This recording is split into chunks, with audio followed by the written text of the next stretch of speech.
Welcome to tonight's show. This beautiful, beautiful Tuesday night here in Gardena, California. We are live on youtube.com/Riot Squadcast. You can find us on YouTube, on Twitter, Instagram. We're all there, baby. I feel like I'm slouching. Am I slouching? I don't know. I feel like I'm slouching. Am I slouching, Ben? No, you're fine, man. Okay. Let's sit up a little bit. I'll fix your chair. I'll get you. I'm not getting. Oh, now we we can't have you sliding down like Ed. Don't start there. Bro. Look, you see this QR code? Go there so we can buy new chairs. I don't need to eat because apparently all of our chairs just keep breaking on us. Your chair is good. My chair is good now. It's no more of can you see me over my laptop, because I'm at a decent height so everyone can see me. First off, I want to give a shout out to our boy Travis in the chat right now on YouTube. Happy birthday, sir! The happiest of birthdays. How he was out there in his heavenly place. Happy birthday, good sir. He was out there on that green, on the course. Travis. So happy birthday, sir. Travis, you have a massive penis. It's all any man ever. Mammoth. It's all they want to hear on their birthday. All any man ever wants to hear from the moment he realizes what he has, basically until he dies. Travis, you got a gigantic penis, brother. I'm envious of you. I, an African American, am envious of you. My God. It's not even night. It's not even nighttime out. You know what time it is? 3:00 in the afternoon. Travis has his pants down, covering the sun. Blocks the sun. Massive, massive wank. Happy birthday, my man. Scientists are going to study when we're all studying. What do you think the study of space is? What do you think astronomy is? It's just us studying the undercoat of his massive birthday dong. Yeah. I think so. They've mapped the United States through his dong in the veins. They're like, oh yeah, you go off of vein 995 and vein 995. What a way to start the show. Take a left, right to the shaft. Happy birthday. Somebody marked vein 995. No, that's vein not, 995. That is not. We got a leading candidate. That's a leading candidate vein for tonight. 995. You gotta love that we already have title episodes in the first 2 minutes of the show. Well, it's always great. You want to start that clock, Benny? It's always nice when I know like 3 minutes in, Erica is gonna text me and be like, "Really, massive dong, Chris? Astronomy is the study of your friend's penis." Well, look, if there's ever a certainty, if it is your birthday and you are friends with Christopher Tucker, you're gonna get the happy birthday, sir. You have a massive penis. Massive penis. It's something I look forward to every year. I got that 4 days ago when it was my birthday. It's the way it goes, man. Yeah. And I don't want anyone to think that's original. Stole it from Tim Conway Jr. He would say, "Hey man, happy birthday. You got a big wank." And it's like, you're goddamn right. It's all any man wants to hear. You got a big penis. Well, that's why if you ever hear like the studies that come out about people who are like the anti whatever. There was like, it either at one, it messes with your fertility, or two, it makes your boner not work anymore. If you do like what? That's like if there's like an anti-vax, like it's gonna ruin your dick. It's gonna ruin your dick. It's gonna ruin your vagine. Vagine. Because you're not gonna be able to have babies. I don't really do that with women because they're smarter than us. Yes. Like men, it works because like, hey, it's gonna fuck with your boner. Then the guys are like, I don't want to do that. We're also aware it's not gonna mess with our boner. But it's sports superstition. It could. Look, if I wear my hat backwards, every time I wear my hat backwards, the Lakers win. Yeah. Does it actually affect the game? No. But what if it does? I don't want them to lose because I was unwilling to turn my hat around. Yeah. What if because in your head, you'd be like, I didn't do this one thing, so that's why they lost. There's a lot of things I don't know. Maybe in 10 years I'm going to learn, hey, turns out superstitions are right. I don't want to have screwed up my dick 10 years earlier. Mm-hmm. You got to be proactive on maintaining, as or at least holding on as long as you can. If your dick don't work, you're not a man. Well, I mean, I'm not sending that message out here. that's the message that gets sent out if like, hey, I'm with you, Ed. Your dick let's send that message out there. Yeah. At your age, do you really want to start? Do you really want to start that policy? We're sending that out there. All right. But that's what I'm saying. Was that Blue Chew? It's yeah. you gotta get Blue promo Chew, code. Roman, Hims, whatever, all the male virility pills that are out there in podcast land. But that's the way to go if you want to like get people on your side and be like, oh yeah, if you support LAFC, yeah, your dick don't work no more. And then you just the flock of dudes come back. Probably and, like, never did. Well, I told you, you helped motivate me during a workout. People who walk are from 63rd. Yeah. People who are from 63rd, which is a street in Chicago from my ops. I think it's fair to say. I think it's fair to say my allegiance is on 64th Street. With, Oh yeah. This O'Block. podcast is definitely in line with 64. Yeah. King Von Cast at this point. Yeah. Which this whole reference makes no sense to anyone but you. 4 people will probably get this reference. If that. 2 of them are in the 2 room. of them, yeah. So Ben is like a quarter. He gets it. It doesn't matter. But Ed motivates me by saying, "Don't act like you're an LAFC fan who's presumably from 63rd." Yeah. If you're from 63rd, you're definitely a LAFC fan, and your dick don't work. And your dick don't work. Yeah. I think that's just science. That's straight out facts. Yeah. That's just The facts. important facts. Yeah. Benjamin is here with us. We think for like the next 5 minutes maybe. Yeah, about that. So appreciate him while you can. Nah, he's staying. Ben's gonna stay. Ben's gonna stay? Come on. No, I can't stay. You got man. a lot of work. You're gonna have a lot of work tomorrow. Exactly. Are you gonna? Or whether you leave early or not, are you gonna have a lot of work tomorrow? I'm gonna have a lot of work. I'm gonna have more work if I don't leave. Yeah, but that's work for like 7 days from now. That's work for That's the only. You're not That's even. tomorrow. You Ben's have so problem. much work. It's gonna take a week before it even affects you, whether you do it today or not. Dude, I'm barely gonna. But am I right? If I work tonight, But am I I'm right? barely gonna be able to get everything done. Yeah. Are you? So bar- I just gotta- so right now you're good. You're good as long as you cut out tonight on time. As long as I cut out tonight on time. I don't believe that shit. I don't believe that. It just And that- happens. Facts. Okay. Look, you know I'm not gonna give you a hard time anymore because I've definitely been giving you a hard time so far. I understand, man. I get you. You're doing the right thing, man. I appreciate it. Thank you. I love feel having like- you here. That's I all. feel like that's a problem for tomorrow, Ben. Not like tonight, Ben. You're back in on trying to get him back. Yeah. I just let him go. All No. right, well, you double deck. You got to get back in on him. I think the science says if you leave tonight, your dick won't work. So He's got you there. He's got you there. I got we've 2 proven- computers we've set up proven through to the set up first to 6. Bluetooth.com inside. We've proven through the first 7 minutes. Just saying. Logic. that shit. Science proves if you're not on the podcast tonight, dick don't work. So my question for the 2 of you. I like this. We got in the live chat. We have procrastination just helps you become more efficient. Hey. It's a good Yes. point. Makes you a better. What is this class?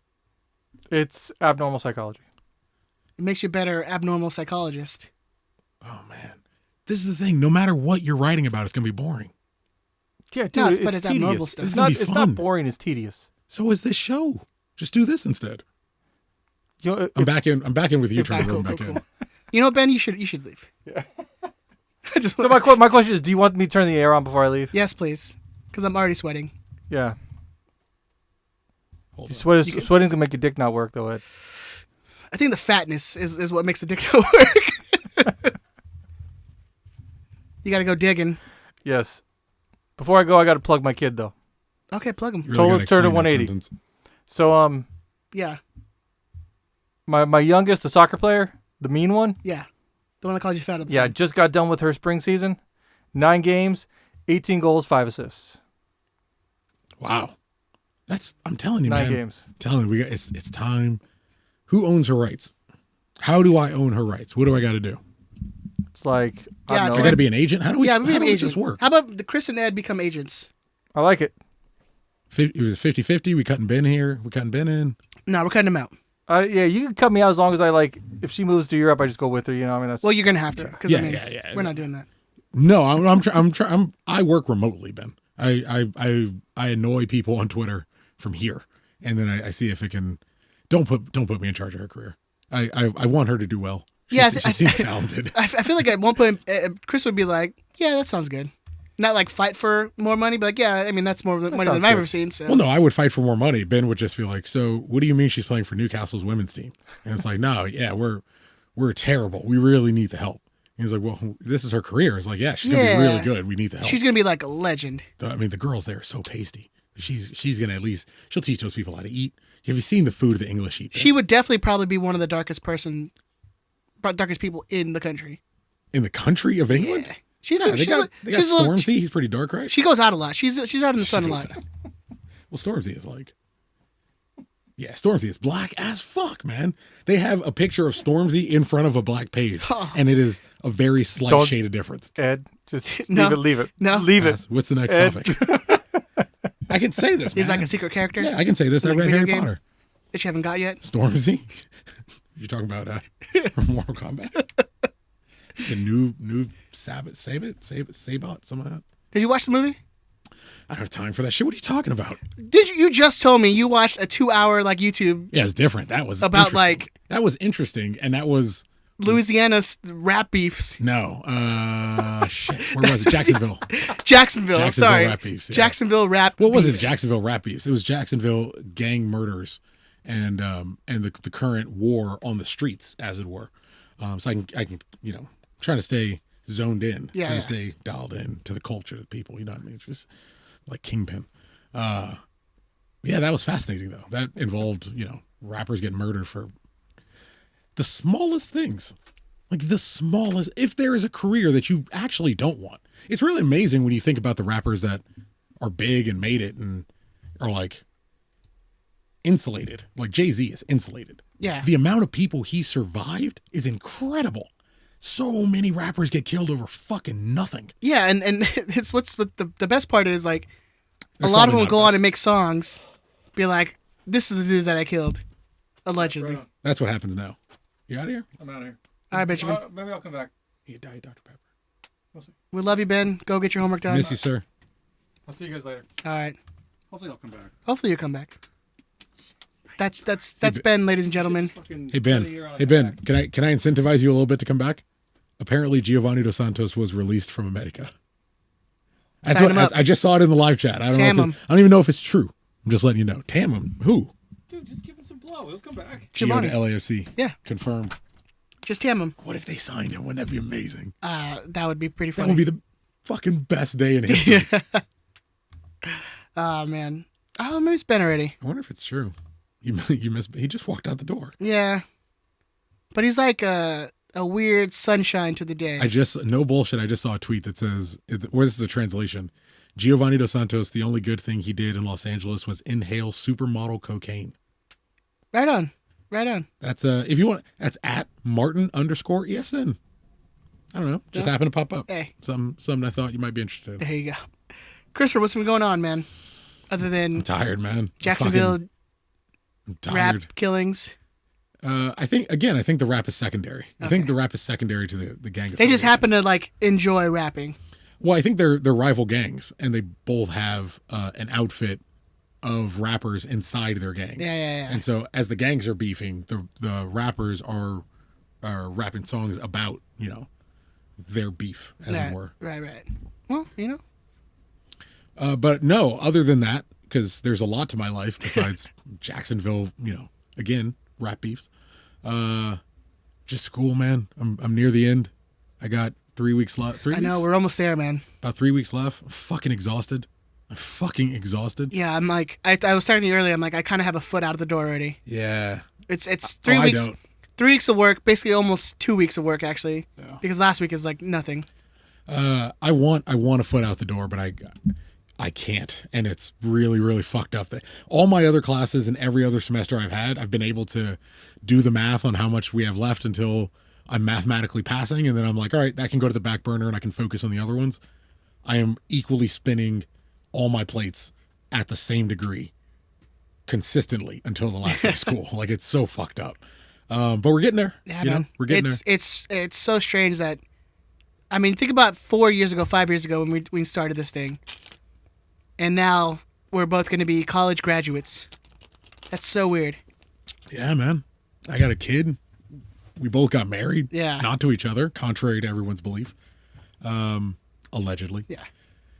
It's been fun. Not You know what's really... not that they know of. Yeah. Where are we at? He fucking closed the clock. That's the whole reason I asked him to put the clock up. And then as Ben walks out, he turns the clock off. I think it's there. You just clicked on the other window.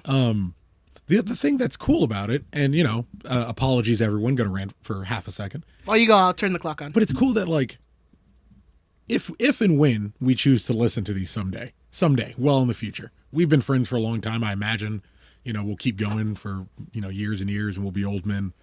We can actually listen back through the entire journey of the lead up to your wedding, the announcement of my son, him eventually being born. What else? I mean, I got married. We have we got Ben, like we met our friend Ben. Me losing weight, me not being an asshole as much, like trying to be a little more peaceful, trying to be a little more, mindful. COVID, like all this shit. One day we're gonna be able to sit back and be like, we'll fast forward through all the Galaxy stuff, the gross inaccuracies, but it'll be nice to kind of all the banter sections going back when we're older. Will be great, man. Yeah, so we'll basically just listen to the first 15 minutes of each show. 15 to 45 minutes, somewhere in there. Yeah. That'll be nice, man. I love it though, man. It's the show's been weird. It's brought a lot of different elements into our lives, Mm-hmm. Like, Ben and just the different people we've met through the show. So it's been a weird fun, weird experience, man. Yeah, it's been cool. Always appreciate it. So Always appreciate the nice people. Let's talk Galaxy, man. Let's get what we're here for, right? Let's do it. I have do it. no show notes, so this is going to be we're just, flying from my ball sack. You know what? We always said the show is just two guys talking, and we just have a microphone in it. This week, that'll definitely be the case. So let's start a little live chat. Feel free to correct me. Yeah, and I will ignore they them. they usually do, so it's fine. They usually do. It's fine. We have some Galaxy news. We'll talk about some international stuff first.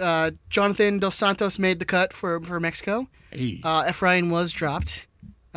So sorry to hear about that, but he's still 18, so It's fine. He still gets to choose whether he plays for USA or Mexico, so it works out for literally everyone. God, we're gonna go through that again.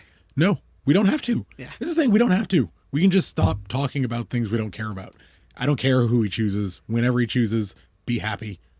I like that he still has news. the option. It's always news. You just gotta talk about it. We just don't have to talk about it being rumored. Like if he makes the selection, Yeah. or if he plays with Mexico, which he's free to continue doing, great. We'll just be like, hey, Efrain Alvarez called up to the Mexican national team playing in a friendly, doesn't matter. Or Efrain Alvarez chose to play for the United States, good for him. Chose to play for Mexico, good for him. We can just talk about, the final selection, that's fine. Yeah. The rumors about who a child chooses to play for. A teenager. Crazy. Like which nation he chooses to most identify with is an insane topic of conversation. Yeah. Well, I think. I don't know. Oh yeah. Well, anyways, he was dropped from the Mexico preliminary roster for the Nations League, or is it the Gold Cup? I think it's the Nations League, right? Also, we forgot to mention that O'Neal Fisher was also named to the Jamaica's provisional. But who knows? He's nursing like a groin injury, so we'll see if he got a little bit of time. Got a little bit of time. And then also, Leget's the guy. He's gonna He's be a man on fire. Yes. So there's that. And then speaking of Efrain, that whole Chivas rumors, quote unquote, been squashed. Mm-hmm. If you looked at the, it's a ESPN article talking about it. It's saying that there's been a leak source tells ESPN that LA Galaxy aren't looking to sell midfielder Efrain Alvarez, despite a report that Liga MX's side Chivas are interested in the 18-year-old. But here's the thing: if the rumor is 12 million, and if it's a real number, 100% they sell that. They would sell him. They would have sold him. Yeah. Come on. Yeah. Come on. Yeah. Again, not even no disrespect to him. $12 million for an 18-year-old who's got a handful of appearances for the first team. Like that's great. That's a good return for everyone. No, it would be good for him if he got an opportunity to move to make that step up. It's a big step up, but the rumor always seemed a little too much to believe, and it kind of proved to be the case. Yeah, I mean, I definitely think if the reported price was correct, he would have been sold. That's not 34 appearances. That's more than a handful, to be fair. 11 starts, I think he said. 12 starts, 1,384 minutes. For an 18-year-old, I mean, it's not crazy. Yeah, but those numbers plus 12 million is insane. Yes. Yes. Unless those 12 starts were all stupefying. Unless those 1,300 minutes were mind-blowing, and it was all in 1 year. These are 1,300 minutes spread out over 3 seasons. With all due respect, it would be an inflated number. It would be as if Chivas had this, and I don't know. They might be. I mean, I know they're they're a big team in the market, unless they have some reservoir of cash that's just sitting and waiting. But that they're looking to burn. You couldn't spend $12 million any place better than 1,384 minutes for an MLS side over 3 years. You have that much resources? Look, man, it's not out of the ordinary that would be the case. 12 million. Look, there's especially the big teams like the Chivas, the Americas. Yeah. They overspend, 100%. But I mean, there's overspending, and there's $12 million for 1,300 minutes, Yeah. 1,300 first team minutes Well, over 3 years. How much did they spend on Antuna? $10 million. Was it 10 million? Yeah. Oh, okay, that's crazy. That's what I'm saying. That's It's insane. it would be insane. And so, but it's like that money couldn't go anywhere else Yeah. than 1,300 minutes, and you're paying $2 million more than you were paying for Uriel Antuna, who was starting and who you're purchasing from a Premier League team. Come on. I mean, it never made any sense. Yeah. We'll see. I mean, I'm sure there's been confirmation that there is interest. Yeah. But Sure. I don't know if a price has been discussed. Turns out, I bet Chris Klein is really interested in Cristiano Ronaldo and Robert Lewandowski and Kylian Mbappe. Everyone is super interested in Kylian Mbappe. That's always a funny question when they ask, like any of these players are like, would you ever want to play in MLS? I'm like, yeah, sure. I would love to play there one day. Confirmed. Yeah. Ronaldo to MLS. Griezmann to Inter Miami. Yeah. For some people it works. I good for the kid. I mean, it's going to be a confidence booster for him.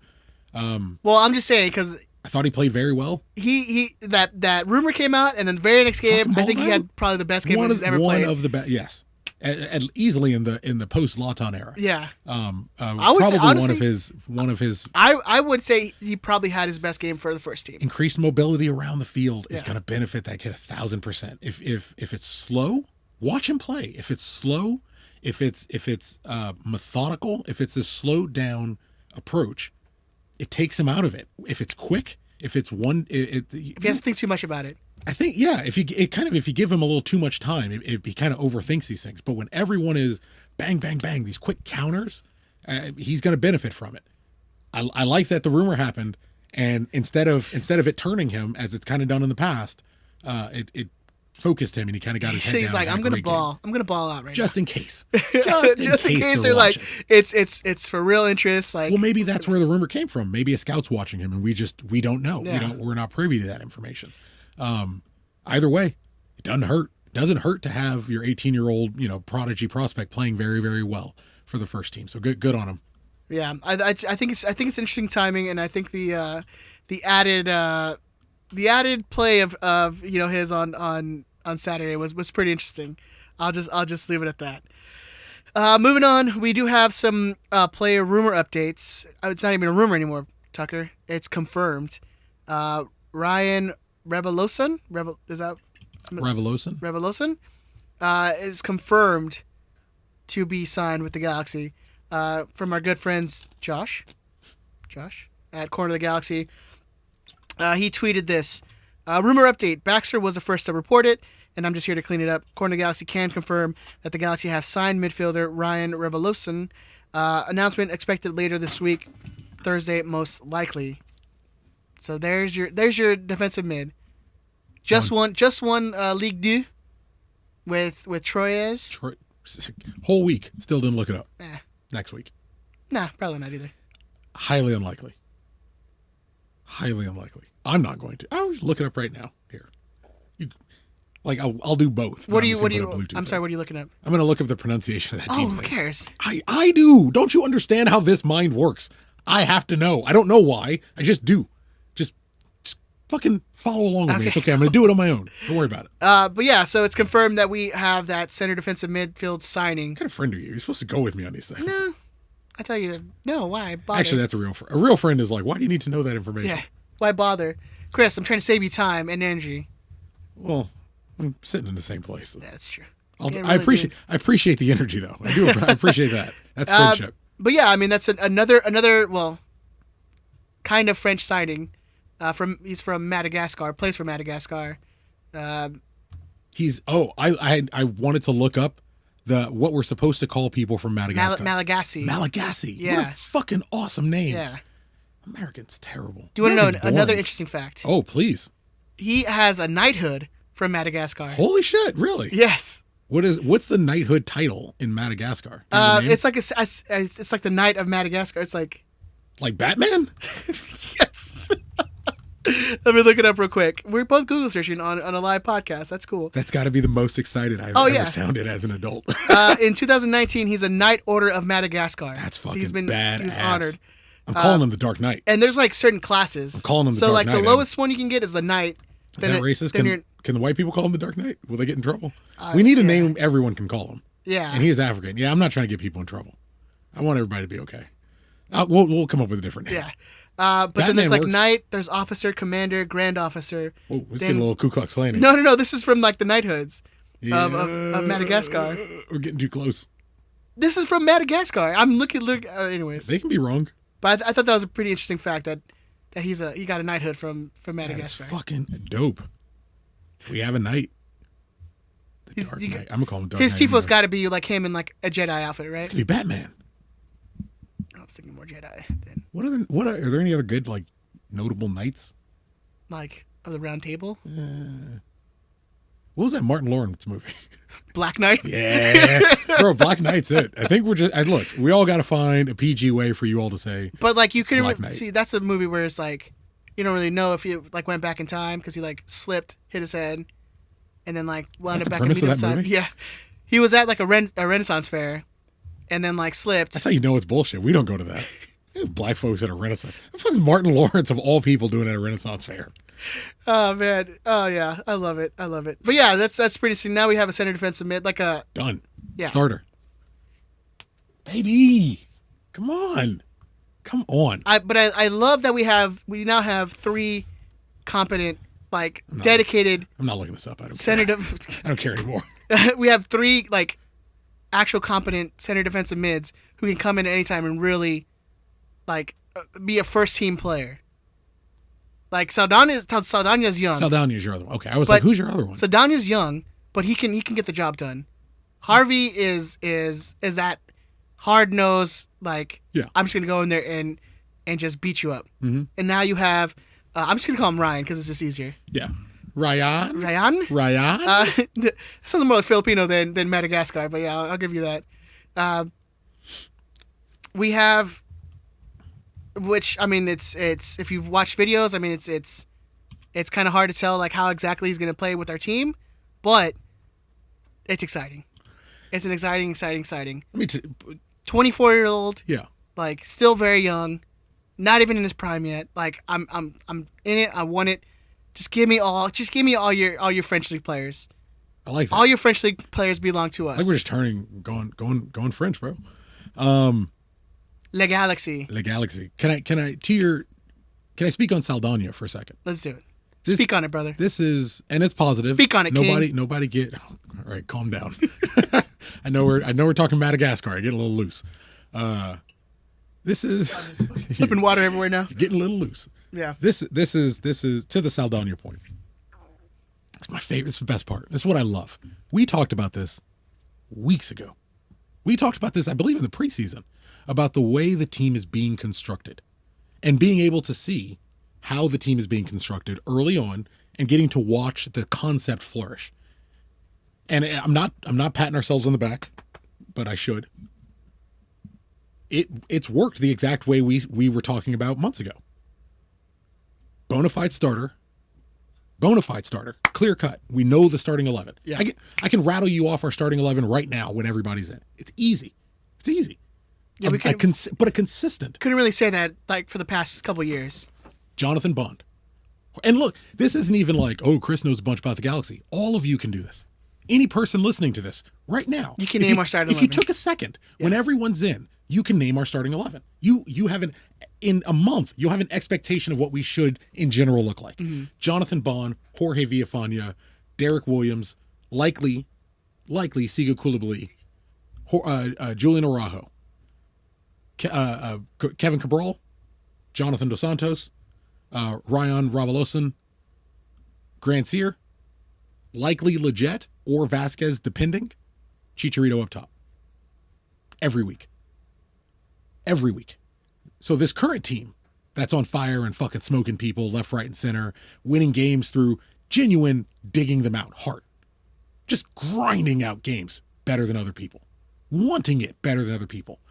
That team has a set starting 11 That's going to get a level of chemistry and understanding that a lot of other teams in the league aren't going to get, because there's a lot of other people who are going to expect more rotation than we have to do, than we will need to do, because Saldana will know his place. Mm-hmm. Sasha Kljestan signed a new contract, understanding his place. And now that the salaries came out, which we're not going over this week, but now that the salaries came out. Oh, shit, I forgot about that. Well, I was just going to be like, we'll talk about it next week because we didn't have time. But really, we just forgot about it. Yeah, thank you. Now that the salaries came out, we're aware Sasha took a pay cut. Sasha knows his place in the hierarchy of the organization. Ravelosun's a starter. Jonathan's the captain. He's a starter. Done. Into conversation. Kevin Cabral, young designated player. Likely we're going to be looking to sell on in the future. Guaranteed starter. Chicharito, obviously. Current golden boot leader in the league. Going to be starting. Samuel Grandsir, brought in from overseas. Going to be starting. Everyone knows their role. For lack of a better phrase. Efrain Alvarez can be your backup. Can play wide. Can play central, depending how deep we need to go. Kai Koreniuk can play on the left if Kevin Cabral needs to play up top. If you need to move guys around, there is a starter, there is a MLS capable backup, and in almost every position, there is a young, not necessarily prodigy, but a young, very good, very talented player ready to step in for Open Cup games, if and when that comes back, ready to step in for injuries, ready to hop onto the bench when their backup goes on. Like, there is a process. Or even like garbage minutes to get him to get Saldana a couple minutes, just to keep him warm, just to say, hey, you're still in the plans, want to see how you can come in and shore things up. But hey, if it's late in the game and we're up by 1, it's 2-1, we're playing Seattle and they're just fucking coming at us. Well, hey, now I can take off Grandsir and pop on Carlos Pavon. Carlos Harvey. I can drop Ravelosun in the hole and play Harvey next to Jonathan Dos Santos. Lock the midfield up, call it night. Shut it all down, call it night. Or apparently go 5 in the back. Or go 5 in the back. Apparently that's what Vanny's like. Yeah, we're just gonna fucking. They're fucking options. Yeah. Options are all you're asking for. Well, and that's I think we've been. It's a thing we haven't seen in a Galaxy team in, 6 years. Is there's actually options off the bench. There's a plan. There's a plan, and there's people who can come off the bench and actually affect a game. Greg Vanny turned Ethan Zubak into a necessary player. Zubay, baby, Lord Zubak. And the beauty is, we'll get into it when we break down in the game. The beauty of it is, the moment you actually got to see Kevin Cabral play, you fully understood what he was doing with Zubak, or you should. You should have completely understood what he was doing with Ethan the entire time. The moment you saw where Kevin played on the field, Ravelosun is that last piece of the starting 11. Well, apparently not even the last piece, because apparently. There's another signing coming. We're sitting 6 center backs. We have 6 center backs on the first team.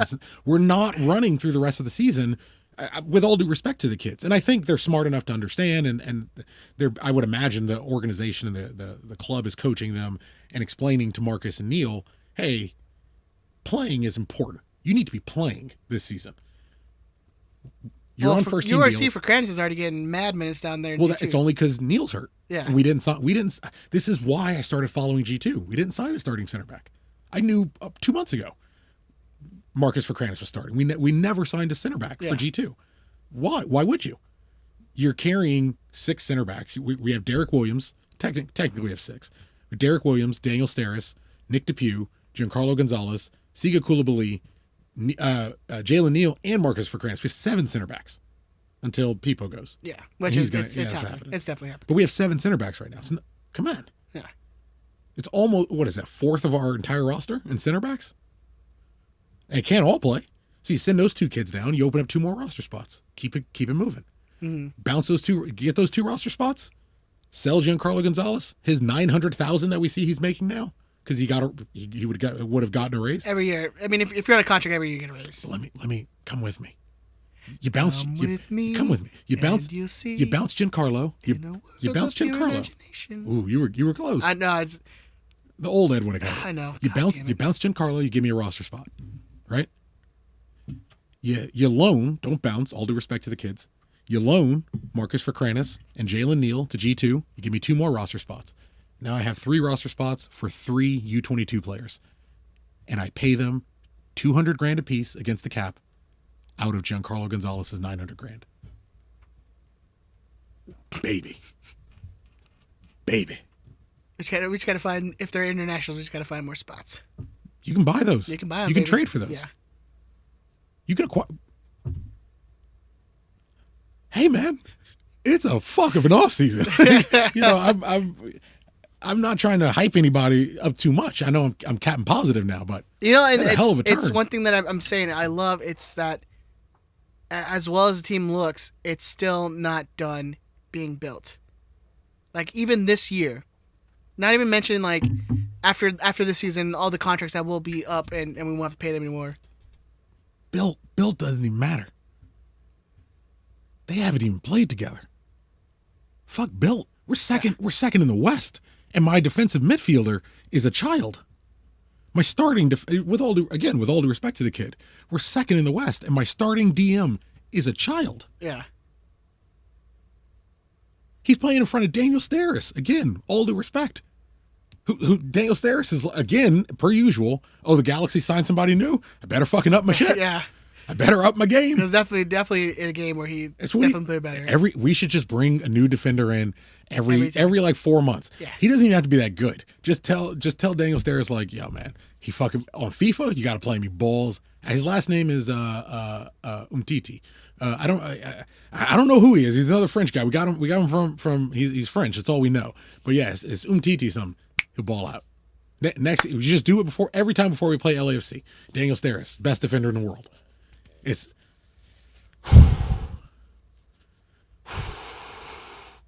Greg Vanny, bad man. It's bad. He's Greg a bad Vanny, man. bad motherfucker, man. He's a bad man, sir. I love it. I love it. Greg, I'll tell you right now, Greg Vanny, you can get your hair cut at a black barbershop. You are welcome. We're gonna welcome you in. And you're also welcome to the carne asada, which is apparently that's the thing. Is that what you get to call? Hey man, there you go. There you go.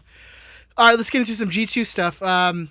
Over the weekend, we had G2 play. Oh, I think I turned myself on doing that roster salary thing with the U22s. Got a little chub? I got a little wet. I got a little sog. Got a little sog? I got a little sogs. Oh, man, I may have a little sogs going on.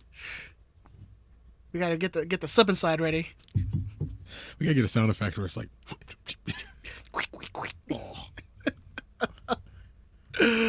Oh, my goodness. All right. G2 played Real Monarchs over the weekend. You had 2 goals with the win. 2-0. Clean sheet. Yeah. Get it in, baby. Goals from Kai and Preston Judd. Love it. Love to see it. Did you see Judd's celebration? Yeah. Smart kid. It's like someone was like, "Hey, you want to get Chris Tucker to really like you? Score your first goal. Run by the camera so you're entirely gifable and kiss the crest." Well done, Mr. Judd. Well done, sir. Well done. 2-0 win. Both goals coming in the first half. By the way, Preston Judd and Drac, they're competing. It's like an open competition. I'm sure they don't care, but they're like, no, we're trying to impress everyone else who works here. Yeah. Nobody cares No about one cares you. about you. But man, thank you. on some shit podcast. But thank you for appreciating that I'm doing my job well. Yeah. Yeah, I'm a huge fan of both of those kids, man. I love it. G2 starting off strong in the season. I love it. Pretty dominant performance, especially in their first away game over in Utah. Did you watch the game, by the way? Actually, I got to watch a little bit of it. You see that scenery that isn't Beautiful. Oh, Not gonna lie, a little jealous. like just It's gorgeous. mountains, and it was like not overcast, with like a fog, Well, it was it was the evening. It was twilight, so you got to see the sunset. I'm not saying you need to go back and watch it, but if you didn't see it, click in and then just click forward till about the 60th, 65th minute. For a little bit, I was worried that like the fog would like roll into the field. It is a beautiful place to play soccer. Yeah, it was amazing. G2 are now 2-1-1 on the season. It was their first road game of the season. G2 have scored 8, conceded 2 goals with a +6 goal difference this season so far. You have 3 players tied for the G2 Golden Boot. You have Kai, Preston Judd, and Jorge Hernandez. Or sorry, Jorge's got to have 2. Sorry. 3 players are tied for G2 Golden Boot. I don't know why. I just had a brain fart. Kai Koruniak, Preston Judd, and Jorge Hernandez are all tied with 2 goals on the season. The next game is going to be this Wednesday, which is tomorrow, which, if you're listening, this is tonight, basically, probably, against Unless you're one of 40 people. Huh? Unless you're one of 40 people. Wednesday at 7:30, and then they have a game Sunday versus Oakland Roots. They're having a rough start, I believe. They've to had championship they've had life, one right? game. Okay. And Yeah. how's it going? They lost 3-0 to Phoenix. Hey, But it's Phoenix, though. I'm on top of my soccer, right? Yeah. They had one game against the best team The in best USL. team, yeah. SKC2 are 7th in the Central Division with 1 point from 3 games. Oakland are 6th in the Pacific with 0 points from 1 game, which is a 3-0 loss to Phoenix. G2 are 1st with 7 points from 4 games. So it's looking So far. mighty nice for the G2 right now. Yeah, I think G2 are usually the only team that are actually like pretty good of the 2 teams. So Yeah. First team is, I would definitely say, is playing better soccer, even than the second team, which, is what you should want. But they're getting it together. It's still a lot of rotation. I don't want to be hard on a kid. What is it? Owen Lamb is the right back. yeah, He's taken some. I'll say he's taken some time to get accustomed. And again, no Mauricio Cuevas. not even 18 at all. There's definitely fans are questioning what is happening. Yeah. Again, our good friends over at Corner of the Galaxy, Josh, Yeah.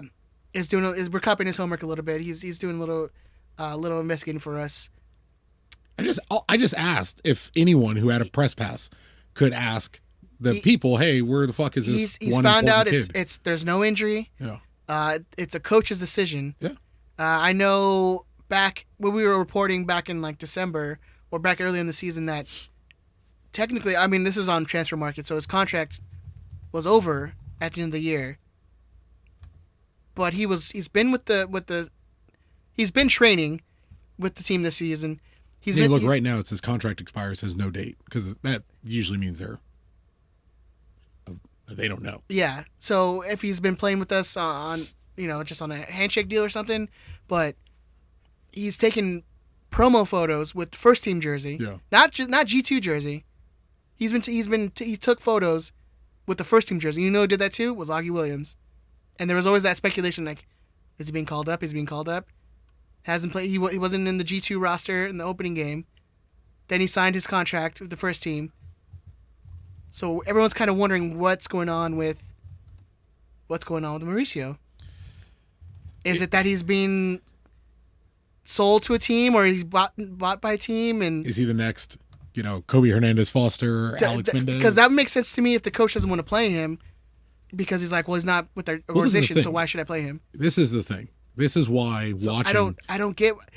Chris, try to. I want you to tell me. This is historically what we do. What is happening? But historically, this isn't. I haven't looked this up. I'm not certain, but I feel in my memory, which is not something to always be trusted. I feel like Alex Mendez and Uli and Kobe Hernandez Foster, I feel like all those kids went missing from the reserve and lower league games before they officially disappeared to Europe. And I'm not saying that's what's happening with it. I genuinely have no idea whatsoever. Who's his agent? Watch it turn out to be another coach. Is it that Kleiben guy? Because that's the one who was agents to the other kids. I don't know. Would have been a nice. Because he's the one that got fired because he was the one that was his brother was, or was it like they were telling the kids not to sign with the Galaxy? Well, they were. I think they were working with them and trying to get them, Actively not overseas. Yeah. I have no idea. It's nice to have gotten something of an answer, and big fan of Josh Guessman. Super appreciate him reaching out to whomever he reached out to find out the answer to that question. Or as close to the answer to that question as it's not really an answer to the question, is it? No, it's like all they did is explain why he hasn't been on the roster. But it's not really an answer. It's an answer to the why. Where is he? But not the answer to why isn't he playing? Yeah, or why is the guy who was a nailed-on starter one of your more active? Clearly one of your more active players, a player who was in a lot of your social media posts regarding G2 in the offseason and was called up to your first team In the camp. preseason. Was one of at least 3 players that were prominent that were called up in the first team camp. Like, And that's why I would imagine he's relatively close to the first team. That's what gets me, because there was promotional photos that were put out there with him in a first team jersey. Yeah. And we saw that with Augie too. It's like, well, it would make no sense that these kids who were on G2 taking photos with the first team jerseys. Because there is a difference. If you taking pictures with 5-star yes, Galaxy 1 jerseys. If you watch G2 games, they have completely different set of jerseys. I should have worn my G2 jersey. Hey, should have, man. I'll do it next week. They have completely different set of jerseys. Mm-hmm. The away one is chef's kiss. Home's pretty nice. Home's pretty nice too. I'm a fan. Not gonna lie. I don't know, man. Look, if he's, and I'm not trying to be a dick to this kid either, but like, if he's not playing ball with the organization and he's not working to try to get to the first team, if he's looking to move abroad, then hey, man, then the coach is making the right decision. Yeah, I mean that's the only thing that can come to mind of why he wouldn't be even in the 18. Back to Gaffa, right? That's what the English people do. Sure. Back to boss. It's coming home apparently. Yeah, it's coming home. Whatever. I don't know. But yeah, I hope it gets resolved. Again, if it's a coach's decision, it has to mean, to me, in my mind, it has to mean that you make a decision for a reason. You make the decision for a reason, and it's because he's either signed with another team or hasn't signed a contract with the Galaxy. And then that's why you would not. Maybe they offered him a deal, and he said no, thank you. I mean, it's a possible answer. Yeah. And they're like, oh well. But here's my thing: why play you over Owen Lamb or Josh Track? Here's my thing when asked the question, which Josh asked the question of like, hey, what's been going on? And he's like, oh, it's just been a coach's decision. To me, that means he's with the organization, but they're choosing not to play him. Yeah. Because if he wasn't with the organization anymore, they'd be like, oh yeah, he didn't sign with us. Like he's not with the organization anymore. Like why wouldn't we be due compensation before he could go somewhere? But my question is why make it sound like he's still with the team if he hasn't signed a new deal, and his contract expired. And his contract expired. I sure hope someone with press credentials can ask that follow-up question. If first of all, you don't think people care enough about G2, which obviously you don't think so because you don't respect people who really care about it. You don't put enough updates out there. You barely update the roster 3 days before the season starts. Yeah. That's cool. I'm here for you. You don't need them. There's never any videos about it, like post-match stuff, whatever. Like hardly ever. Yeah, it's goal highlights. That's about it. Yeah. They're working on it. I do think they're working on it. And maybe it's not enough people asking about, stuff like merch stuff for the Galaxy 2. Maybe it's not enough people who that does not seem to be the case on Twitter. Exactly, but it's online, so who knows? Like, we live in a bubble. If they go off of like clicks or they go off of the numbers they see on their posts, maybe that's what they're going off of. Like, oh, maybe it's not worth it. Not worth it. Yeah. Sounds like you're telling people they should cyberbully Galaxy 2 into. Don't do that. Don't do that. But it would be nice. Like, you got to understand, man. I was talking to a friend of mine who works at the Galaxy this week, and I was talking to them about Galaxy 2, and it was it's a philosophy that I hope they take to heart, and it seems like they're taking it to heart. Finally, like that La Masia class didn't come through because the people of Barcelona don't give a fuck about their soccer team. Like, if you invest into your community and you invest into soccer and community, it will thrive. Yeah, for me, I mean, especially when it was back, especially here, especially when the games are back in the track and field stadium. Mm-hmm. To me, it's the easiest way to build your fan base. Yeah.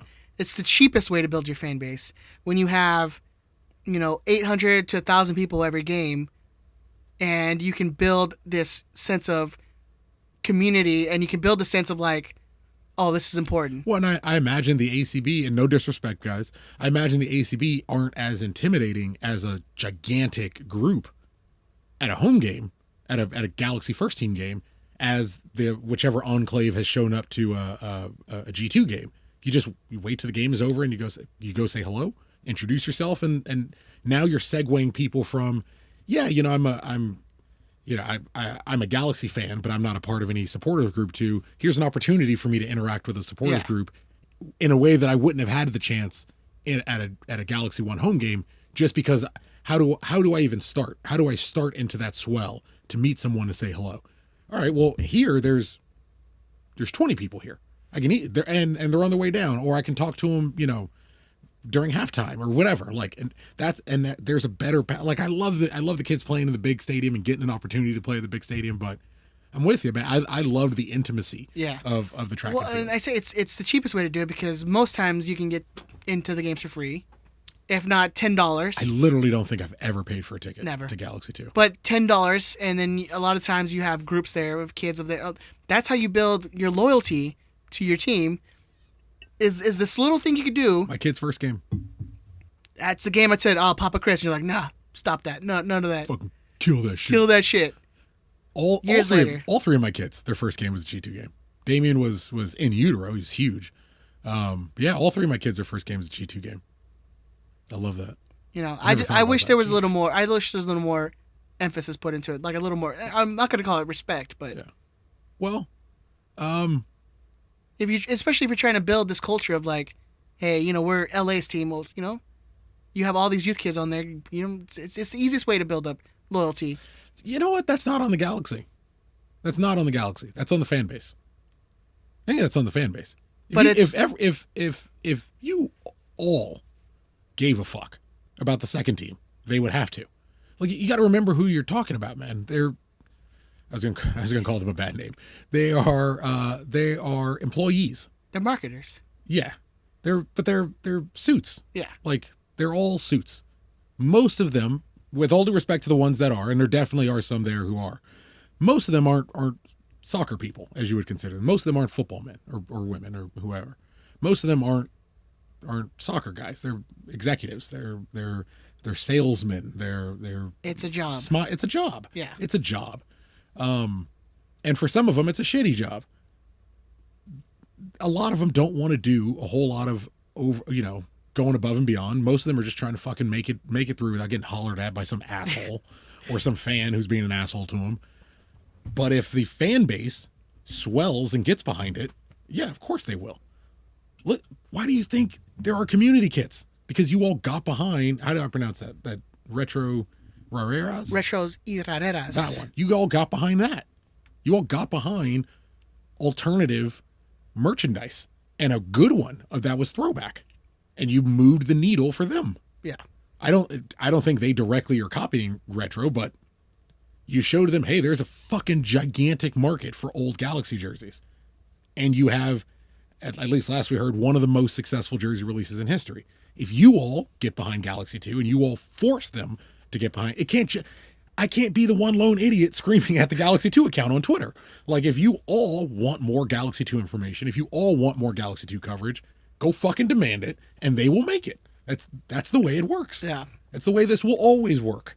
No, it's a thing too. I love the reason I love the G2 games, especially over there in the track and field, is that it felt so intimate, like you said, and like you had the wine Wednesdays, and you had like bring your dogs. Yeah, dude. I mean, it's good times. Yeah, it was. I don't think you're gonna get that with the big stadium, and I know. I mean, I know it's because of whatever new regulations that USL had on stadium size and all that stuff. So, unfortunately, it was. That's dumb. Yeah. Well. Why don't we just add another row of bleachers to the other side? Just stop making one bad defender signing a year like you usually do, and then take that $1 million and fucking build seats on the other side, and like proper seats on the other side. Or just build like another little stadium. You have like 10,000 fields. Build a stadium in Long Beach. Build a Galaxy 2 stadium in Long Beach. I will live there. That wouldn't be bad. But I'm saying like they could hire me as a groundskeeper. I could just die and live there. It'd be great. Like you'd be one of those guys who like I could die and live there. Yeah. You'd have one of those like old school like lower level English clubs where like the dude who tends the grounds St. Grimsby Town. He lives in like the shack on the premises. That's what's like an old English nickname. That's beef. I don't know, man. That's beef. That's beef. He cuts the grass for St. Grimsby Town, George. No, it has to be beefy. Beefy. It's always like a wide. Beefy. That's beefy. That's Spud. Why do you guys call him Spud? He wants 5 Spuds. You ran the world? That's Chippy. You guys were in charge of Earth? Yeah. What? That's my mate Chippy. That's the groundskeeper Chippy. He once drank 6 pints and ate a whole basket of chips. He wants That's his nickname because he ate and drank one time. he once drank 3 beers at once. It's like, really? Yeah. It's like, yeah, that's Chippy. I met him in sixth form. It's like, what is that a school? What does that mean? Sixth form. Yeah, Harry Potter? I met the mate at the tips and tables. Tips. What does that mean? It's always something and something. Yeah. Yeah. Up with the pears and marsh. James is fucking like, goddamn assholes don't know anything. I met him at the Marlin and Brando. Oh, English people, you're all great. It's like I met him at the Queen and Goat. Like it's like what the. Why would your queen and goat be at the same place? What's like? Oh, it's this weird random story that like 6 people know, and then over there, Yeah. it's where Spud. Well, Drinks. it's like a story from like, 1750, and it's like, oh yeah, it just stayed that way 17. Yeah, yes, that's a woman. before America, Yeah, before the greatest country ever. before they lost it all. Yeah, baby, could have had it all. Coulda. Well, I'm sure they're probably relieved. They're probably okay. They're like, Yeah. we're all right. We're okay. Yeah. Damn Yanks. Anyways, it's Tuesday, isn't it? Hey, if you guys can twiddly dinks that thumbs up and that subscribe button, that would make me really happy. We're trying to get to 500 subscribers. Fuck that. We're trying to get to 1,000. what's a good no? That's insane. What are you talking about? We're trying to get to 2,000. Why are you adding to this? We're trying to get to like 3,700. all right, we're at 45. No, that's how many people are in here right now. We're at All right. 3,700. We're at 491. Let's get to 500. 500. We should be able to do 500 today. Well, let's do it today. Let me then. hit refresh really quick. Let me see where we're at 493. We're 7 away. We're trying to get to 500 today. We'll try to get to 600 another day. There you go. That's a good number. Let's go 500 and we'll go from there. Right, Squadcast to 1 million subscribers. Like, what do you do? Well, no, what do you do when we hit 1,000 subscribers Like, what would I do for the show? on YouTube? Yeah, you got to do something. Oh man. Well, we'd have to make sure we can monetize off of it because Absolutely. at that point, we're just course. making stupid YouTube money. Yeah, We're just YouTube stars, just another Everybody stratosphere. we're paying credit card bills like crazy. No one's evicting us. Baby, we can afford Taco Bell tonight. Ooh, I don't know why that's my go-to when I think of like. it's disgusting. Yeah. It's disgusting food. Um, Every time you mention Taco Bell, and Ed's mentioned Taco Bell a couple times. Every time you mention Taco Bell, my butthole quivers a little bit. I get a little like it gets prepared to I diarrhea. go, Please go to the YouTube and watch Ed's face. 58, like go to 58, like 30. oh my goodness. Let's talk some first team. Let's talk some first team action. It was a nice weekend for Galaxy teams. Yeah. 2-0 victories all around, baby. Everyone gets 2-0. I wish I could. You get a 2-0. You get a 2-0. We all get a 2-0. 2-0. Wait, are we still allowed to do that? Well, they're the Verde team, right? So they're like, Green! go Big Green, Green! Big Green! Everybody go green. Austin, go Green. Verde. Verde. We are Verde. Although I hear I hear their fans in general are pretty nice. Yeah, they're okay. They're fine. They're fine. Well, you went, right? You went to the game? Yeah, I went to the game. How was your experience? Loved it. I have nothing bad to say about it. It was very nice. I got there like 20 minutes late, to be honest. Okay. So getting into the stadium was really You're starting strong. was really easy.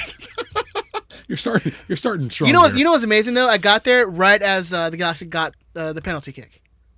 So I was like, oh, this is a good time. This was a good time to get into the game. Going for history, and he misses a penalty.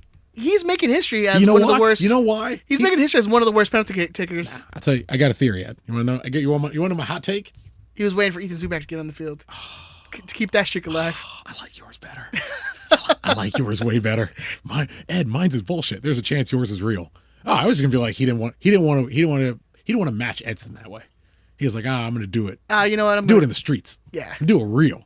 So he clearly showed which way he was going. Because my God, son, and what are you doing? Just glove hot, like just Clear as day. It's just bad. It was just a bad penalty. It's a bad penalty. It opens up really early. You can see where he's going. It's not awesome. And that's that happens. Look, he's just not good at it. 2 penalties he's attempted. I think had Vasquez been on the field, he probably would have took that. 2 penalties he's tried. We got to look into, maybe Kevin. We don't know. Yeah. Someone else has got to take him. It's got to be somebody else. Yeah, it's got to be somebody else. I didn't know this is like a thing. I didn't because I don't. You know his stats on PKs. I don't. I didn't. Well, that's what I was gonna say. Like I was informed this weekend. Like Chicharito missing penalties is a thing. He's had 24 attempts. Do you want to guess how many he's made? He's had 24 attempts. Yes. And him missing penalties is a thing. It's a thing. He's had 24. 12. You saw my notes. Is it 12? Son of a bitch. It's 12. He's made 12. Is it in the thing? He's 50%. Holy fuck! I genuinely just guessed 50%. He's 50% on his penalty kicks. Wow, that's not good. All time, it's crazy to think Zlatan has missed, I think, 1 in his entire career, and this kid's missed half. He's missed half his penalties. I would probably. Yeah, it's weird. We don't have a clear-cut penalty taker, but he's your guy. You got to let him take him. But he's just not good anymore. at him. Don't do that. I don't know. I wonder what Greg does. You know what? I'd like him to just reach a point in his career. I mean, come on. You're an older guy now. It doesn't really have to be. You've made it. You're good. Look, there's just dudes who are just not good at them. We can't just. There's no one better.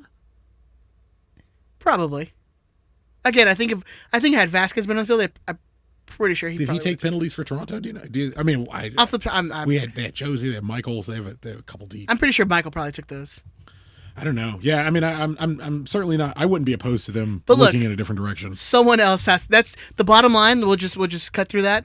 Bottom line is he's probably not the guy. Should be taking him from now on. Yeah, I mean, look, he's your guy. He's the guy. He's the guy. He's the guy. He can score other goals, which he proved that he'll score the other goals. But, yeah, as our good friend Don Fredo says in the chat, no mas. No mas. Yeah. But if we get a penalty, this weekend, who do you think's taking it? Oh, he's probably taking it again. But I would hope Greg is like. We just got to look, Ed. We all just got to take a second. We got to get our Chicha prayer on, get a nice little Chicha prayer going, and then pray that he makes the next one, because he's the guy. You know what? If you actually don't do that prayer. If you actually want him to make it, just close your eyes, take a second. If you're driving, don't close your eyes. And when you're all done, you give yourself a nice Landon Donovan, your nice little ticks, and then hop up, fucking bang it in, because the Chicha prayer is not working. But he's probably going to take that penalty. He's probably taking that penalty. No, I don't like that. I don't want it. Oh yeah, but 2-0 wins all around, baby. Goals from Leggett and Chicha. It could have had a goal from Cabral. Nah. Oh yeah. Well, apparently offside. Was he off? I didn't get to read. So I was looking because we're at the game and I'm like, it didn't look like he was off. It looked like he was on. It looked like a bad call. But asking in our Discord, and he's like, yeah, he was off by like a shoulder. So barely offside. Could have been a great debut. Would have been a banger. Would have been a good start. But gotta like the run. Gotta like the runs. Let's talk about it. Let me hear some up and downs from you, man. Oh man, my boy tying Edson Buttle's record. I'll start there. Chicharito scoring 7 goals in the first 5 games start the season, ties Edson Buttle's start in the 2010 season, scoring 7 in the first 5. I love it for him, man. And with in the history books for shit only I would care about. With a chef's kiss of a cross, delicious from Julian, who's someone who's game by game is looking more and more comfortable. Oh yeah, Julian Araujo with that cross, that early cross too to get in. Just Julian's. I can give you a little stat for you. Julian's 5th assist all time. He's 16th all time for defenders on assists. But when you think about how few games he's played, that is pretty impressive. Of current players on the team, the only people who have more assists than Julian Araujo, Sebastian Leggett on 23, Jonathan Dos Santos on 12, and Efrain Alvarez on 5. And then it's Julian Araujo. Well, to be fair, it's been a lot of overhaul. But he's not beating Steris. Like I mean, with all due respect, you just got here. Yeah. you just came to the school. You know, I love it for the kid, man. He's working it. Yeah. And I told you, man, let him get comfortable. Everybody's ready to sell this kid 2 games in. What did I tell you last week? He said it in the game. He's like, yeah, I didn't feel comfortable in the preseason. I didn't feel like I got a full preseason. Now I'm feeling more comfortable. I think maybe he's shaking off the Olympics thing. I don't care about him. Just agree that I was right. That's all I care about. I'm not gonna say you're right. I think more that he let the listeners decide. You know, he was down from that loss. Didn't make the Olympics. Like for a young kid like that, it's probably gonna be his biggest, tournament up to that date. Like it was probably heartbreaking. He just had a little time where he shook it off. Take a little bit of time, man. Yeah. Sometimes it takes a little bit of time, and then they come back and they're exactly what you thought they were. Was concerning to hear that he's on a contract year, which I did not know. I mean, I guess it's on transfer market. I never looked, but he admitted he's on a contract year, so probably selling him in the summer if there's someone who's not willing to wait or there's competition. But yeah, shit may have sailed. Yeah, that sounds like we're not going to get paid for him. And he's not a homegrown. Yeah. So, maybe not great. Maybe something's going to work out that's beneficial in our favor. But there's more talk about European teams sniffing around him. He's starting to bounce back, so that talk's going to heat up again, especially with the summer coming up. It's going to be a lot of movement in Europe. Sell that boy. Sell him. If he's free in 6 months, come the summer, all those big teams can wait. Get something for him. All those big teams can wait. Get a fucking bag of practice soccer balls for it. So, just gotta get something. We'll see. But yeah, allegedly he said he's in a contract year. So. Oh no. There's an up, but that was my up. That was a positive. That's positive. positive. You gotta pick it back up, Ed. I mean, again, we talked about it, but I think one of my ups was definitely, I would say, one of Efrain's best games he's ever played for the Galaxy. That's fair. And then I just laughed to myself because I'm in my head. I made the joke like, the rumor Chivas was calling. He's like, all right, they're watching now. I gotta play like a fucking baller. Good. Yes. He's a young player with something to play for. That's what you want. It's in the benefit of everyone for him to think, big clubs are looking at me. Big clubs are looking at me. Look, realist. Do you think the Galaxy are keeping Efrain Alvarez for 15 years? Nah. That boy is not retiring here. He's leaving at some point. Yeah. Well, and I don't think you want him to stay here for that time. Like you invested. I'm a big growth. But I'm saying, I'm not academy. you. I'm saying the general you. Like, you invest the money and the time. Like, hey, our plans are to raise these guys to eventually like try to get money from profits. Yeah. Like it's the IX system. Like you raise these kids up because you're gonna sell them. You develop two. Yes. You develop two. One for the first team, one to sell off with a plan to sell one off, and then the next year sell the other one off and keep progressing through the system. And you're in a great place to do that. If you're going to do it, this is an amazing place to find a young Efrain Alvarez. You just can't keep letting them go for nothing. Yeah, Julian. It looks like everybody just got his jersey. And hashtag stay Julian forever. It's gotta be stay Julian. Shit, I got to incorporate 2 for EVA. Now you gotta stay. Forever. Stay 2. I don't know. I gotta get a 2 in there. Well, you can't use numbers in hashtags, can you? No. Can you? I don't know. I would assume you can. Of course you can. Can you? Yeah. I don't know. Probably not. I have no. We should probably know this. We literally live on social media every day. Do you know what the word literally means? Yes. Let's see. Tucker, I guarantee you're on social media every single day. You can. I'm an American. Are you not on social media every day? You can hashtag numbers. Okay, cool. So it's like. The more you know. That's why did you fucking attack me out of nowhere about social media? Hashtag 2 forever. Well, no, that'd be 24 forever. 24 ever. That wouldn't work. Anyway.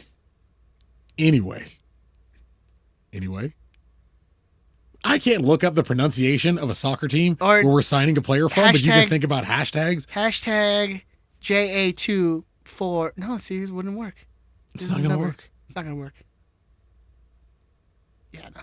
I like you're like, it's not going to work. It's not going to work. Silence for 3 seconds. Yeah, I'm still trying to think.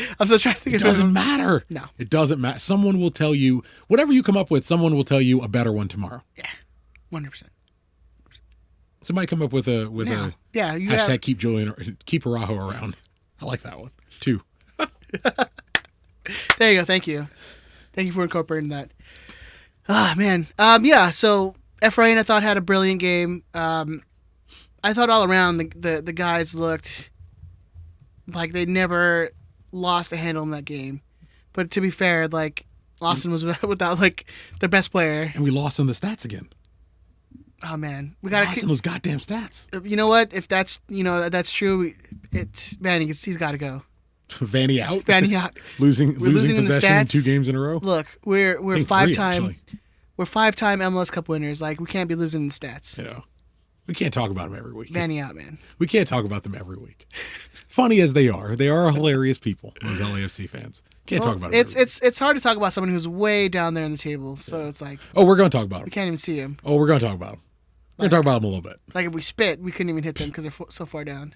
Well, you would wet so many people. Yeah. It's not worth it, some would say. But yeah, Austin definitely shorthanded, and then lost Hector Jimenez very early through, I think, a torn MCL.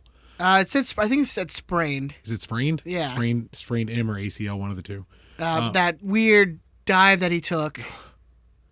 On the Leggett goal. Well, he tried to head the ball out, and it just like his legs got caught into Sebastian, who has the right to his space. Yeah, I think they like knocked knees. And it's just, I mean, it's terrible. He would go down like that. Former Galaxy player, if anyone didn't remember his time on the G's, won a cup, if I recall, or would have got traded right. No, I think he won a cup. He should have won at least a cup. It's a real shame for him. But yeah, Austin being shorthanded definitely help us maintain. I love the way we're playing. I do. I want to win on the stats. I want to dominate on the stats. 2-time MLS Cup winner with us. Really? 11 and 12. 11 and 12. I like we play. He's a 3-time MLS Cup winner. Columbus. Yeah, he was with them last year. Yeah, he got traded. He got from us picked to up Columbus. in the draft. Okay, good for him. Not the reentry, the supplement or whatever, like the new team draft. Columbus won with a bunch of XGs. Like Giassi got a ring off that. Emma got a ring off that. Hector got a ring off that. But I feel like one more. Or was Emma with DC by then? Nah, Emma was with Columbus. When they won the cup, they were. I think he was with Columbus by then. This is such bad podcasting. If we had a producer, What the fuck is the other 200 episodes? What do you see that? If we had a producer, but he was still not doing anything. So everyone who has this opinion of me that my head is massive and like, I have this inflated view of self. First off, you understand not only how self-deprecating I am, how much I appear to hate myself, which is really important.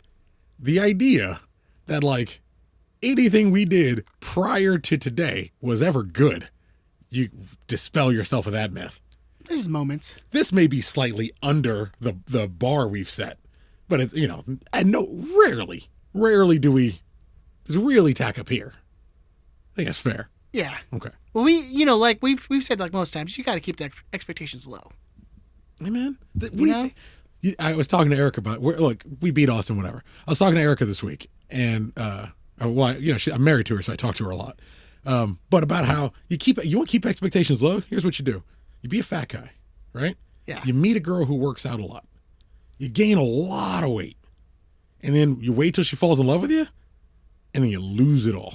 That's how you maintain. You keep anything I do from now on. All I am getting is more attractive. It's all pluses. All I'm getting is better. Yeah. I just getting educated, get a really nice job, losing weight. I'm improving.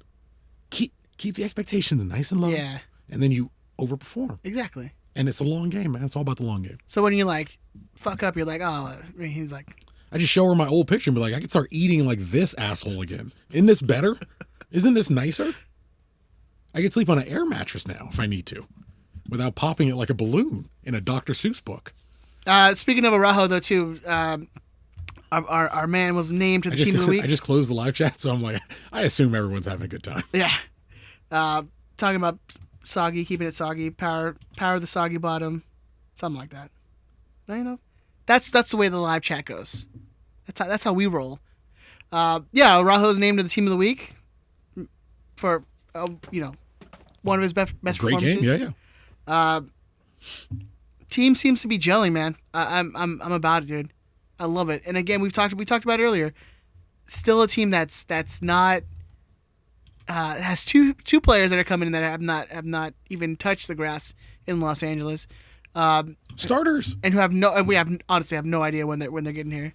I think Guessman said Koulibaly's not in America yet. Still not in America.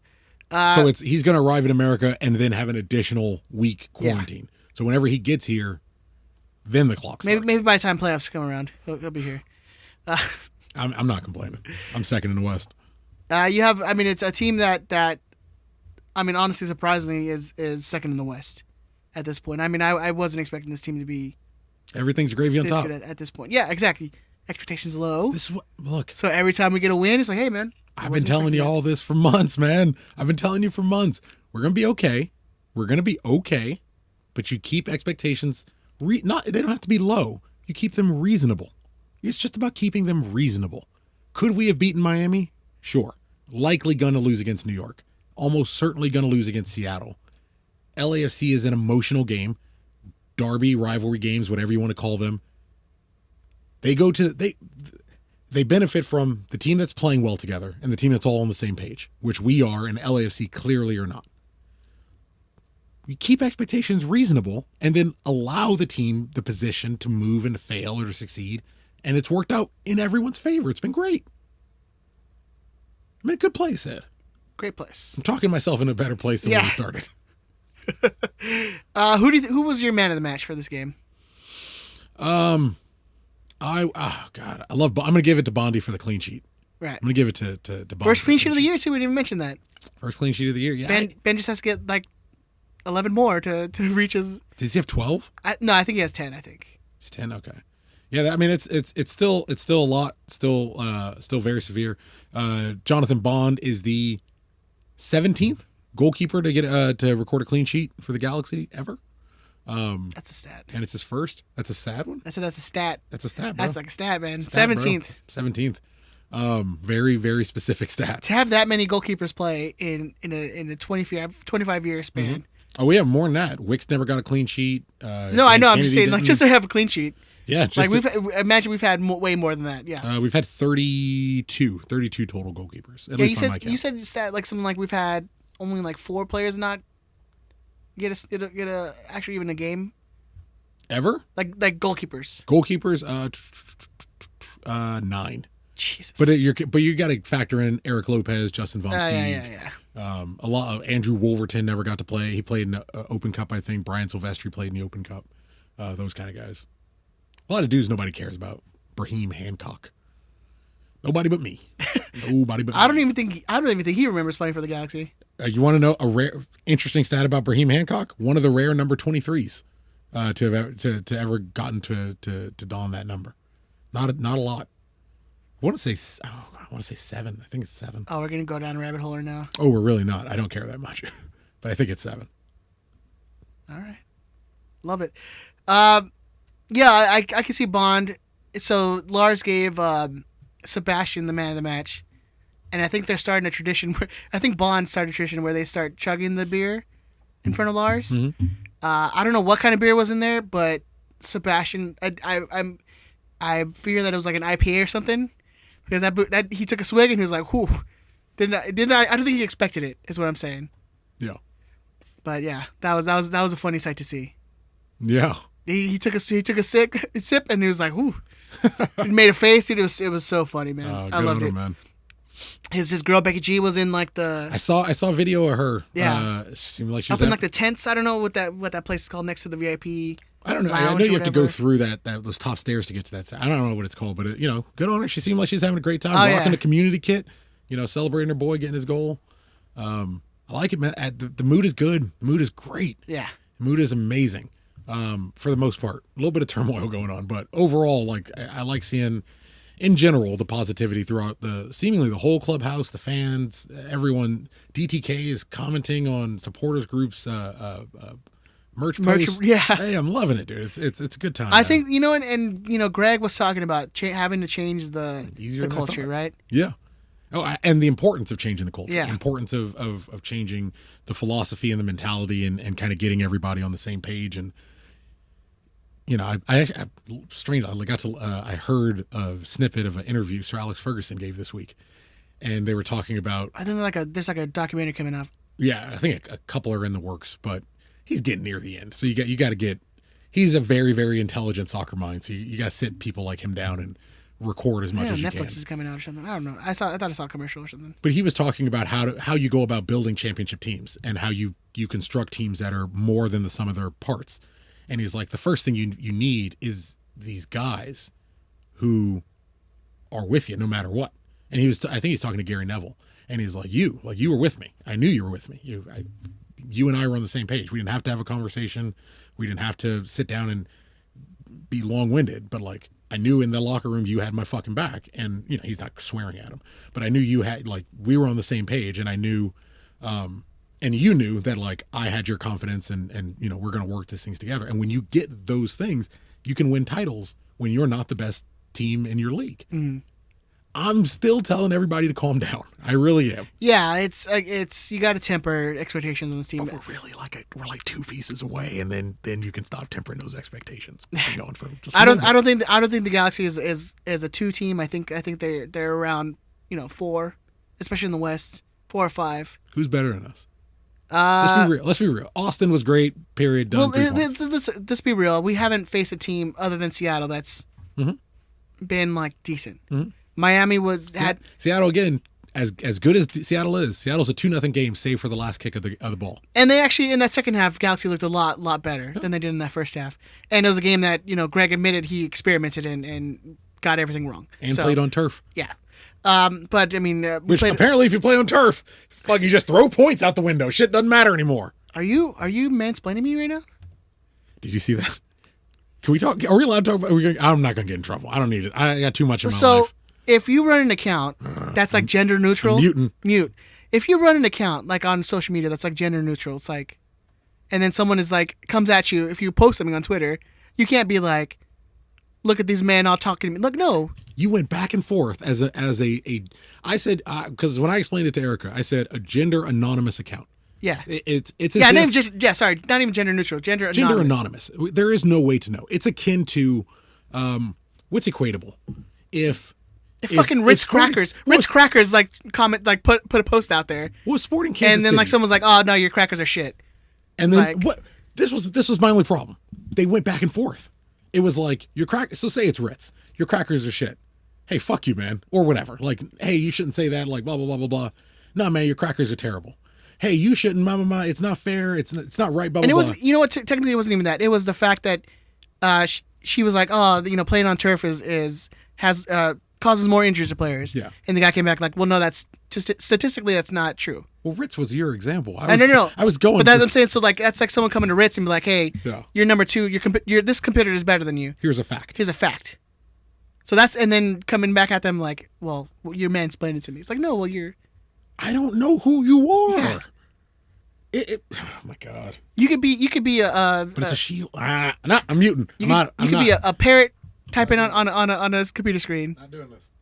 Yeah, you could be. Don't know. You can. They can still pick you up on the mic. Anyways, let's move on then. Okay. So. There's no right answer. No, we're wrong though. All I know is I'm wrong. We're wrong. All I know is I'm dumb and I'm wrong. That's it. So, Christopher, you have some notable milestones for this game, right? Oh, shit. You want to mention? Well, I did. Well, I do. They're separated slightly. Javier Hernandez ties. I had Chad Barrett on my Twitter. That's incorrect. Javier Hernandez ties Emma Boateng with 9 goals all time. Or with 9 goals, he's 17th all time for. I have Emma listed as a forward. He was a forward when he came in, and we shifted him into the midfield. I guess I should move him, but I'll move him some other day. Hey, but right now, it's your list. Yeah, I'm not moving. You're right now. He's on forward, and right now, he's tied with Javier Hernandez for forwards, 17th all time. Next up to bat, if you want to keep track, we're looking for a hat trick if possible. It will tie him with one of my least favorite Galaxy players in history, Alejandro Moreno.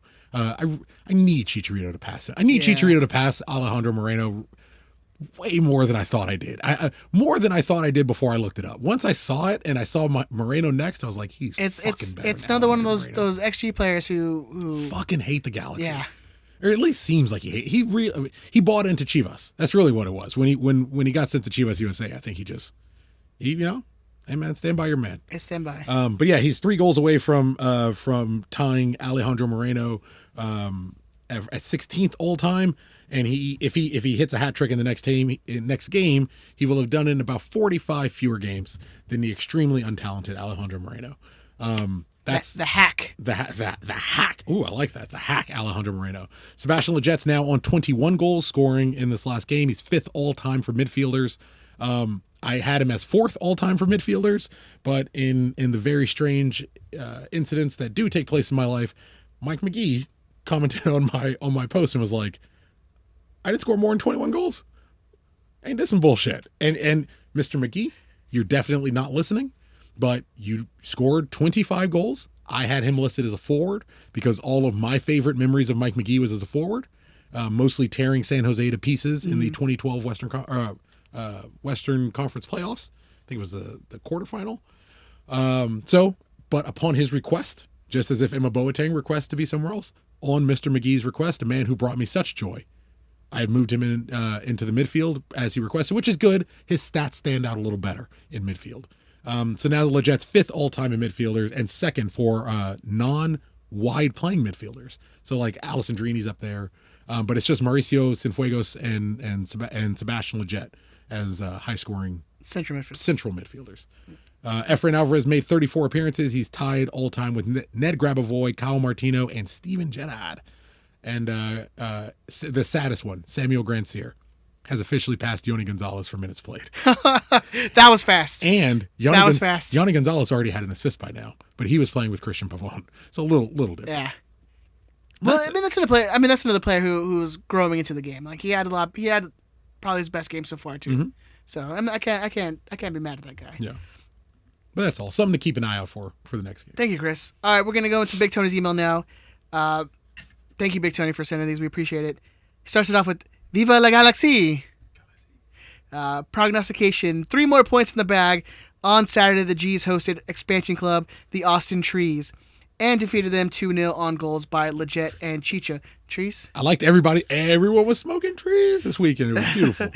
While the G's had the opportunity to score many more goals, they were not able to take the advantage of their scoring opportunities. However, at the other end is where the G's came up big. Bond continued to impress in the goal, both controlling his box and making key saves, while Sayers, of all people, saved what looked to be an equalizing goal for the Trees. But in the end, the only thing that matters is the final score, and the G's racked up 3 more points, moving them into second place in the West. So how did the boys do this week? Points all around. All 3 predicted wins, with Hernandez scoring at least 1 goal, so everyone gets at least 2 points. Both Chris and Ed thought Hernandez would be the only scorer.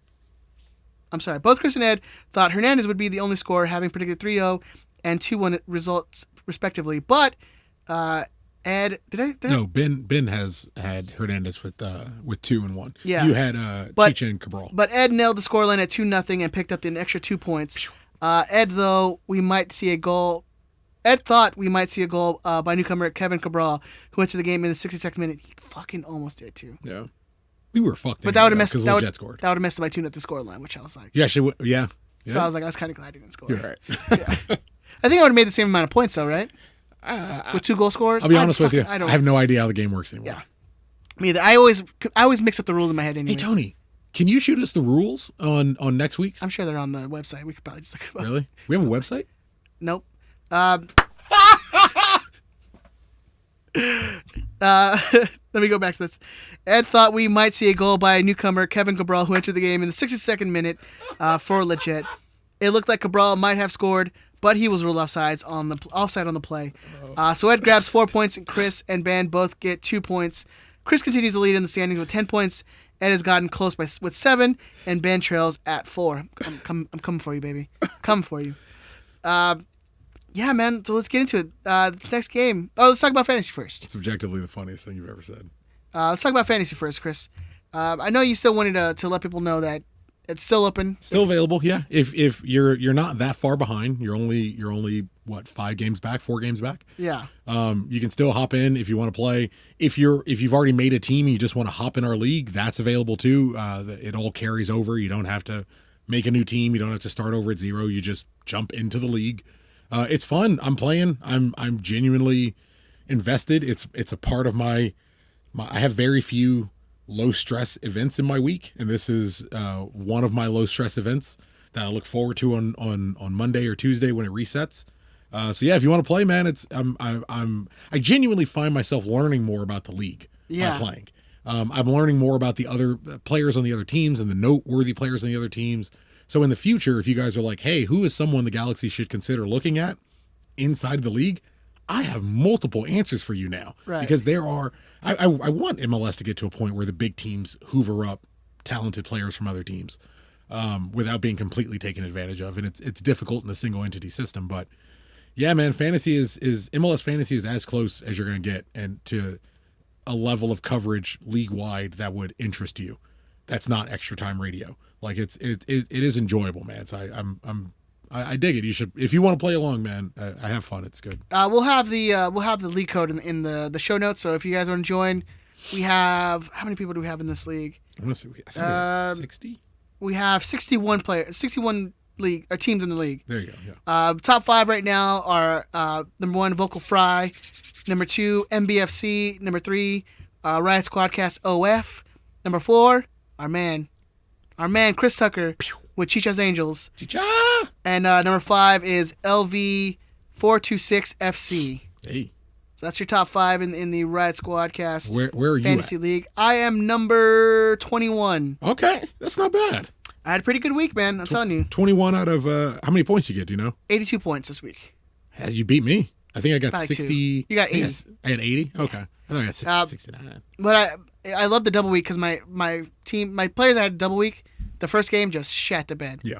And then the next game they each got like 10 points. I fucked up. Cool. I fucked up so bad. I knew. I don't know why I listened to him.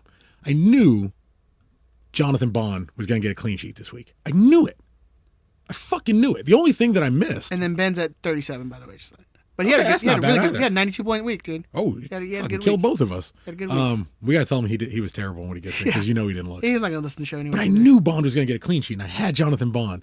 And I got stuck. I talked to a friend of mine who works at the Galaxy, and we were talking about our fantasy league teams. And he sent me a screenshot of his fantasy team, and I saw his goalkeeper, and I was like, ooh, double week. I got 2 bites of the apple. I should have followed my instinct. Bond got the fucking clean sheet. Justin McCarthy at Inter Miami, terrible. Oh, I wouldn't put him in. The moment he got locked on Wednesday, I was like, I watched him in the Open Cup in LA, and I thought he was a mediocre keeper. He's playing for a mediocre team. Yeah. Like, what am I doing? He's playing for his coach is a Neville brother, so I mean, like, and a bad one of all the possible. bad Neville we're not going brothers. back here. Of all the possible Neville brothers, he is literally the worst. Even of the English Neville brothers, he's not even the one that I'm interested in. He's not even the one who's like has a football mind I would be willing to talk to. He's the boring of the Neville brothers. yeah. I don't know what I was thinking. Bond back in the side, straight Back in, into the baby. side. Straight back in. First name on I'm the team back. sheet. I'm still back in Matt Turner though. Solid. Low cost. Low cost keeper with Bruce Arena as his coach, so it's going to be a lot of ugly Very wins. defensive. Yeah. Very New defensive. England looks good. New England can make a run. So that's who I'm gonna keep him until he disappointed me in the beginning of the week, Okay. but they came back and had a solid game. So I just run down really quick. I am 748 out of all the players who are playing. So I'm 748 out of 13,835. I am 52nd of all the Galaxy fans playing out of 924. I am first in the Galaxy Podcasters League, which you're still not in. No. Bitch. Scared. Fourth in the Squadcast League, which I'll take. And I'm second in a league of Pacific Northwest people I know. Oh, by the way, Still whooping their ass. if your icon is like an LAFC icon, you're gonna get booted from the league. I'll tell you That's that fair. much. Is there Like, some? there was one, and I Oh. booted him. And he's gone.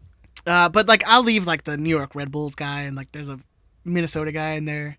Yeah, we got I don't Red care Bulls much. friends. Yeah, they're all right. But Good people. You live on. You ain't coming in here. That's fair. Yeah, that's fair. Even if you're joking, and I know you're joking, you're probably gonna get booted. Do you have the fantasy code? I'll give you the fantasy code right now. Yeah, It is. I had it in my notes. 2NHS4S5H.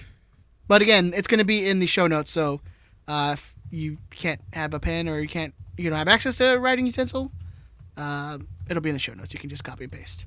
But yeah, there you go. Hopefully you guys join. It's fun, man. I'm enjoying it, man. I'm definitely in. I haven't given up yet. I know it's week 5, and it's like usually when I give up, but I think I'm still in for now. You're in, man. Right, you turn it around. Look at Ben. He's catching up on you. Because he stopped listening to my advice. I don't gave know him why. really bad advice the other week. Yeah, that was a bad idea. All right, let's talk Portland, man. Portland this Saturday, May 22nd, 12:30 p.m. kickoff. I don't like these Saturday afternoon games. They bug me. Whoever in the live chat just saw me look really, really surprised. It's because I found a Yu-Gi-Oh pendant on Amazon that I can buy for like $45. It's the dumbest thing. But I saw it on my Twitter and I was like, oh, that's amazing. Anyways, 12:30. Oh my God, I can't talk. 12:30 p.m. Kickoff is actually at 12:38, which I love that you're doing that now. The game's going to be on ABC, which is nice, on Big Boy Channel. Love it. Galaxy are second in the West with 12 points in 5 games. Portland are ninth with 6 points in 5 games. The Galaxy are 11, 13, and 6 all time against Portland. Chris, let me hear some of the notable milestones for this game, sir. I don't have any. Oh, So, you said there you all? go. Yeah. Okay, cool. I did all the ones I had time to do. Cool. You got any? No, I put it in the notes for you to spread them out, but okay. You ain't spreading them cheeks. Hey, man. No cheeks this week. No cheek spreading. Another game on the road on turf. How do you think Vandy's going to get the team ready for this time? Don't know. Don't want to know. I trust the boss. He's got it. He'll be all right. He might experiment. Hopefully he doesn't experiment. No, I think his experiment is kind of over with. You could experiment. There's room. You know what we haven't done? We haven't started a 4-4-2. Like a proper actual 4-4-2 and just start Cabral up top. Or start Cabral on the wing, start Zubak up top and just be like, fuck it. Put Williams on the bench. Put Augie on the bench, start Zubak, start Chicharito, and just be like, ha, none of you saw this coming. Do you think Cabral's going to get a start? No. He says he's going to slow play him. Yeah. He's going to let him give him time, Acclimate man. a little bit, man. It's it's what you want. It's the exact opposite of what we did with Yanni Gonzalez. Don't panic buy like you did with Yanni Gonzalez or panic loan and then throw him into the team. Then change his position. Like, give him time. Let him acclimate. Introduce him at a home game. Introduce him not against LAFC. Make him visible against LAFC when because we the learned crowd's going to be energetic. that was a coach's decision. Yeah. Not playing in LAFC. Genius. A very smart coach. He's not Zlatan. He's not someone where you're like, we need him to come in and potentially keep us from getting embarrassed in this game. Yeah. That wasn't the situation coming into this. Make him visible. Make him very visible. They could have put him over by the president. They could have put him where the executives sit on the other side. We wouldn't have seen him. And where do they put him? They put him where they put him in the same place. Celebrities. They put him in the same place the younger kids on the first team. But where they put some of the younger kids on the first team to be visible to fans watching the game. They put him in the exact same place, the young designated player. Against the rivalry team. The next week you bring him in an expansion team that you're spanking, that you're comfortable in. Let him get acclimated, let him get comfortable. Immediately almost scores a goal. Take it slow. Now we give him a little more time. Maybe give him 45 minutes. But I would keep it, I would like to keep it similar and then just bring him in a little bit, bring him in a little bit more, maybe a little bit more. Yeah, I mean, they brought him in like the 70 for Leggett, which I thought was pretty surprising too. Taking Leggett off pretty early. The TV call originally said it was Javier, and then the numbers came up and it's Sebastian. But But yeah, I thought going into the game, I thought he was gonna get like 30 minutes, bring him in like the 60th minute or whatever, for like a Saldana or something, but bringing him on in the 72nd, I think, or 70th minute or something like that. It was late. For Leggett, who is usually a guy who stays on there pretty late into the game.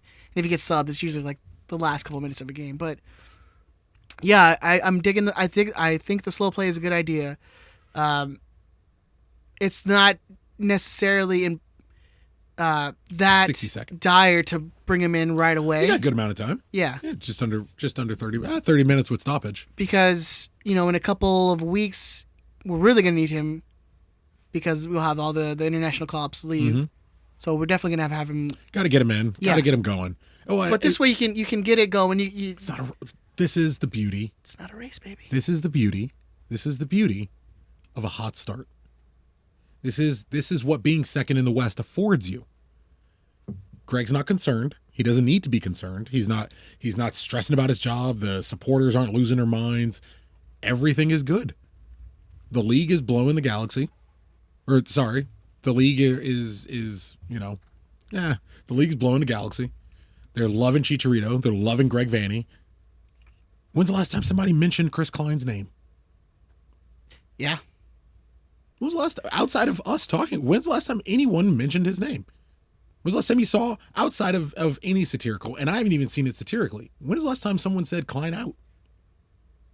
It's been quite a while, and I think it's probably the smartest part on his end too. But this is what happens when you have a hot, unexpected start. It buys you It buys that you time. window Yeah. to say, hey, Kevin, we're gonna give you 45 minutes this week. I know you're chomping at the bit. You're a young guy that we've invested a lot of money into. Clearly, you're gonna get your time. Clearly, you're gonna get your time to shine. Just give it a little bit. Just give it a little bit, man. It's gonna be okay. I like it, man. I don't give a fuck. I don't even care. It's great. It's a good position to be in. I don't give a fuck. Yeah. Because even if we lost the game, we're still above where I thought we'd be by now. Like we're 100% playing with not, house yeah. money. We're fucking golden.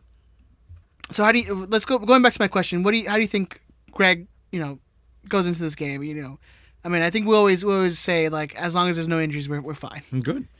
I think you keep it simple. You do Bond, Villafania, Williams, massive fucking Derek Williams. Bond, Villafania, Williams, Steris, Araujo, Grandsir, Jonathan, who seems to be on his way back. Very so happy to say seems to be on his way back. Jonathan, away my heart says Carlos Harvey. Yeah, especially with fans in the building. I would say Carlos Harvey. I'd like to see Leggett. I'd like to see Leggett on the right. And Efrain start if Victor's not good. If Victor's not good I to would go. even say, like, especially on turf, don't bring that guy back in. It's Yeah, coming I off don't of a want to groin risk injury. him. No, he's a special player, man. He's very, very talented. Yeah. Very smart. Sees several steps still ahead. It's still too early to have to We're gonna need that. We're gonna need him when Kevin's ready. Yeah. We're gonna need that the long outfield balls this guy's playing to Grandsir and to Chicharito. Give him a fast forward to run onto. Take your time. Apparently, we have guys like Steris who can do that. But those passes. But what we're seeing, I had a weird stat about that. What we're seeing is we're seeing Greg's philosophy of slow playing. So if you're slow playing Cabral, who is a young kid, who is fit, who is ready to go, and has been ready to go for over a week, how much do you slow play Victor Vasquez? You rest him. Give him a second. Especially you don't play him on. Especially in a game where I'm like, fuck it if we win. Yeah.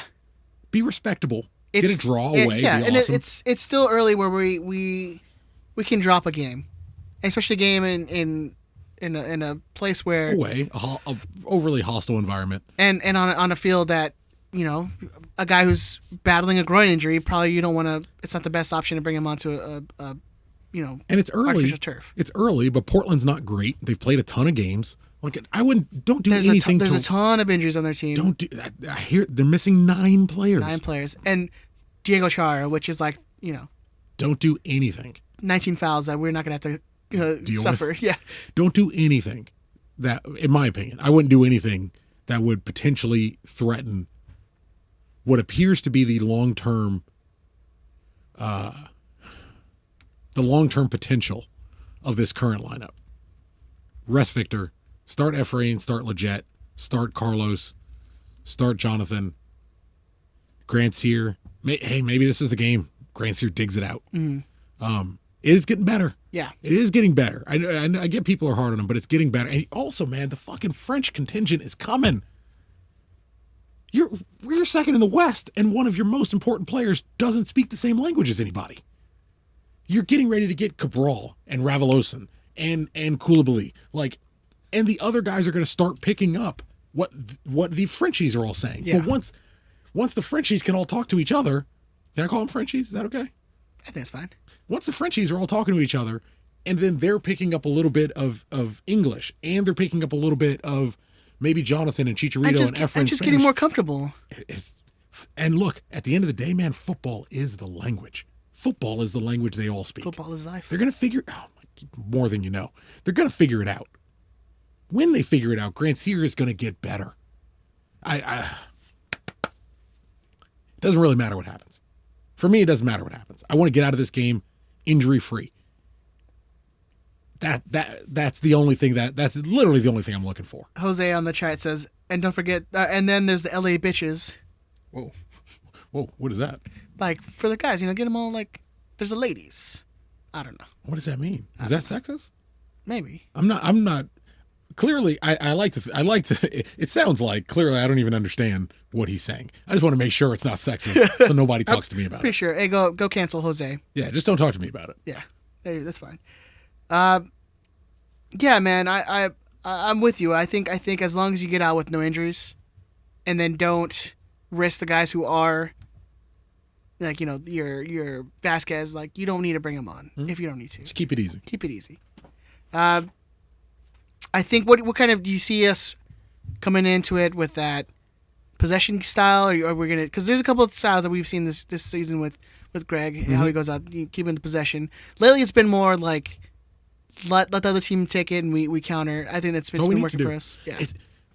God damn. But also man, that's what kind of Portland's been doing. So this will be fast, I swear. Have you seen these like Twitter MLS things where they do the speaks and you can hear like Matt Doyle and whoever else? They do like a little talking thing on Twitter now where they. Oh yeah, no, like I know what you're talking about. No, I haven't. I listened to that for 6 minutes and realized I know more about the Galaxy than they do. They were like, why doesn't LA hold possession? Wouldn't it be better if they, Greg Vanney in Toronto, he built out a successful team by holding the ball and pulling teams out of position and then passing the ball around. I'm like, they're fucking Sebastian Giovinco at 28 years old, dickhead. They had Josie Altidore, who has taken a beating up top, but he's built like a tight end, so he can hold the ball up and let other people. He's a poacher. Chicharito's a poacher. Of course you want to move quick. Of course you don't need possession. Your whole game is catching them off balance. Your whole game is catching them out of position. We're probably going to do our best to let Portland have as much of the ball as they would like, because we're not all that interested in winning in the stat sheets outside of one place. Them goals, baby. And we're pretty fucking good at winning games without all the possession. Yeah, we've been proving it the last couple of weeks. Not even sure who I'm mad at in this scenario. I just want to be mad. I just some people just want to be mad. I just want to be mad. Some people just got to be mad, man. All right, let's get back to the second part of Big Tony's email.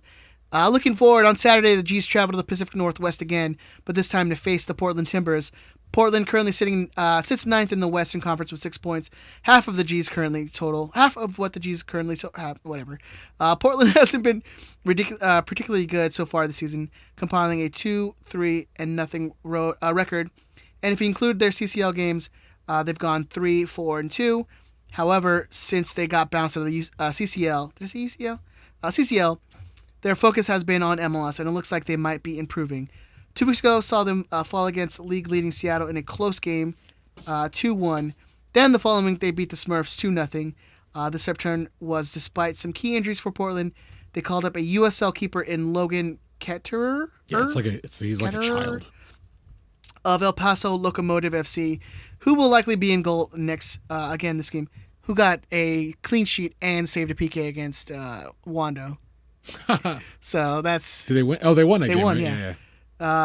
They played with a 23-year-old midfielder. Oh, no, I'm thinking about a different... They had some other kid who played in another game. The game against... 27? That's a rough life. The game against Portland, their keeper went down, so they had to bring in their 17-year-old. That's the kid I'm thinking of. Who was like 6'7". He's big. And so became the tallest player in MLS history. Really? When he came on played. Yeah. That's fucked up. Because they have literally 3 goalkeepers injured. Wow. Yeah. Oh, I'll take that. Shoot Star Cabral. So they played with their 23-year-old midfielder Eric Williamson, who had been playing mainly with the USL Timbers 2, but assisted on both goals. No Diego Chara, nor Sebastian Blanco, and Valeri only played 8 minutes as he works his way back from an injury. Portland faces a G's team that is on the rise. They are healthy, playing solid soccer, and new stars are working their way into the lineup. Last Saturday saw the debut of Kevin Cabral, and based on the few touches he had in the game, he might be a star in the making. The key this year has been Coach Vanny, who has shown a willingness to make changes during the game when things aren't working, and to address problems during the week. Last week we saw some spacing problems on the back line between Williams and Villafania, so I fully expect that to be the thing of the past. Keep adding words in there. Apparently I can't read. It's fine. It's a thing. Now if you could get Granzier on the same page as everyone else, we could see something special. So what will we see in Portland? Christopher. Yeah. What is your lineup / predictions? Well, lineup's easy, man. We went through that. Bond, Villafania, Williams, Steris, Araujo, Granzier, Jonah, Carlos Harvey. Got it right. Leggett, Ephraim, Chicha up top, quick counters, seed possession. Keep it moving. I like it. Keep it moving. Prediction? Portland's not amazing. Still road game. Still, Timbers being the way they are. I'll get us out at a 1-1 draw. I'll take 1-1. Oh, that was looking. I don't even think am I going first? I got it. I'm going first. Well, Ben's not here, so in this room, whatever. Yeah. I'll give it to. Granzier's too big of a gamble. I will give it to Efrain Alvarez. Oh, that's bold. I'll give it to Efrain Alvarez. That's bold. I'm back the kid. Yeah. As much as I usually go against picking people who don't start. I'm back the kid. Yeah. Yeah, I can't get behind that. I don't think that happens. I think they draw. I think that's a good call. And 1-1 came to my mind too. I feel like I should stick with that. I'm gonna stick with that. I'll go 1-1. I'll say goal from. Pick Efrain Alvarez. I'm gonna smack you. No, I'll go for Leggett. Okay. I'll say he gets our 1. He's pretty good. Yeah. I don't think he's on any his next goal moves him. But yeah. Well, Mike McGee will come in and be like, "That's wrong, sir." No, it's not. I know your career better than you do. Yeah, I'll say 1-1, and then you will get Ben's. 1-1 Leggett, 1-1 Efrain Alvarez. Yeah. Right. I that instantly popped in my head. I think we took a draw out of this game. I'll take that draw all day. Yeah, and no injuries. That's fine. That works for me. No injuries. All right. Anything else before we get into the lightning round? I guess I'm going to be asking you the questions today. We all cheer for. You remember that one? We all cheer for fucking injuries. No, not really. I think I don't know. Nothing that matters. I think 3 of our last 4 goals have been assisted by defenders. Kind of weird. I mean that pass from. Well, Steris assisted both Leggett. Both goals were assisted. Steris assisted Leggett. Araujo assisted Chicharito, and what am I missing? One. Williams assisted Chicharito against LAFC. So yeah, fucking defenders chipping in. Yeah, Always, I love it, man. Always enjoying when everybody gets on board. Before we get into the lightning round, I did want to give a quick shout out to I'll give us his Twitter handle, Ziggy _ Eat My Dust, because I won that sweet contest last week. That is sexy. Sweet shirt, some stickers. So I want to give him a shout out. Thank you. Pretty sure you can get this on 1-2 Threads. Oh, I'm pretty sure that's because I think the contest was through them. So. Okay, that makes sense. You can get the shirt. It's pretty sweet. It's like a Galaxy. How would Slayer. It's like a Galaxy Slayer shirt. Well, it's a Slayer design that they just Galaxy. did the Galaxy Okay. overlay, I guess you would say. But go check it out. My Christian wife hates the shirt and the stickers that I got. I'm on the 1-2 Threads page right now. It is. It's under the Show No Mercy tee. Oh, that's fucking metal. That's they metal. have it from small up to triple X for our bigger boys, and it was designed by the impeccable Alex Ortega and Joseph Mejia. So yeah, go up, fucking check that 1-2 Threads. Go check 'em out. Consistently killing the game. Yes. And you get free shipping on orders from 1-2 Threads over $50 when you use their code. That's a great code. When you use their code G's Up. So yeah, if you're into some G's Up, USA only. Sorry, Toronto Dan. But yeah, $50 on free shipping on orders over $50. Get 2 of those shirts. They ship for free. Get one for you, one for your Satan loving missus. Yeah, my Don't you do that. My Christian wife really, really does not like the shirt. Yeah, Ben looked thrilled when you showed him.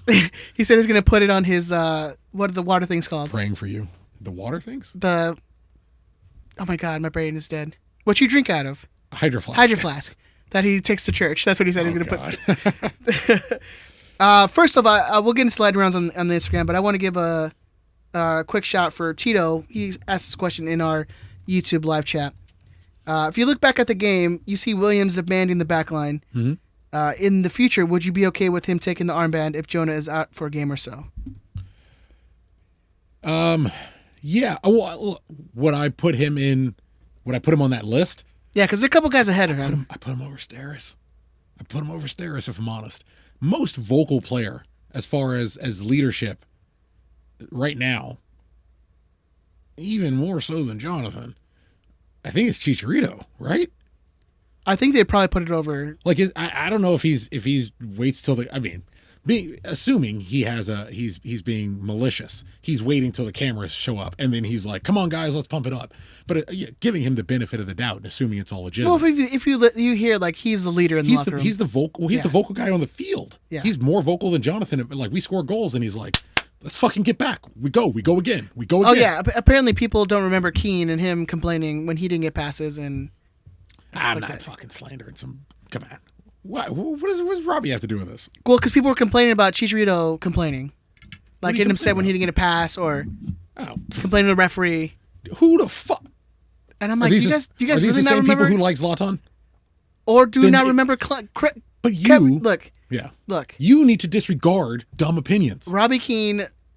If there's one thing I absolutely hated about that dude, was his constant complaining. Nothing I hated about him. He's But- beautiful. It's part of them being a successful player. Yeah. If they were not successful and still complained, they'd be like, all right, you're just a dickhead. Well, it's looking at Robbie Keane specifically, and definitely looking at Zlatan. If he didn't demand that of all the players who played around him, he never would have played on the Galaxy because you wouldn't have heard of him. The reason he got to where he is because he is that monster. You don't have to like him. Just go support a different team then.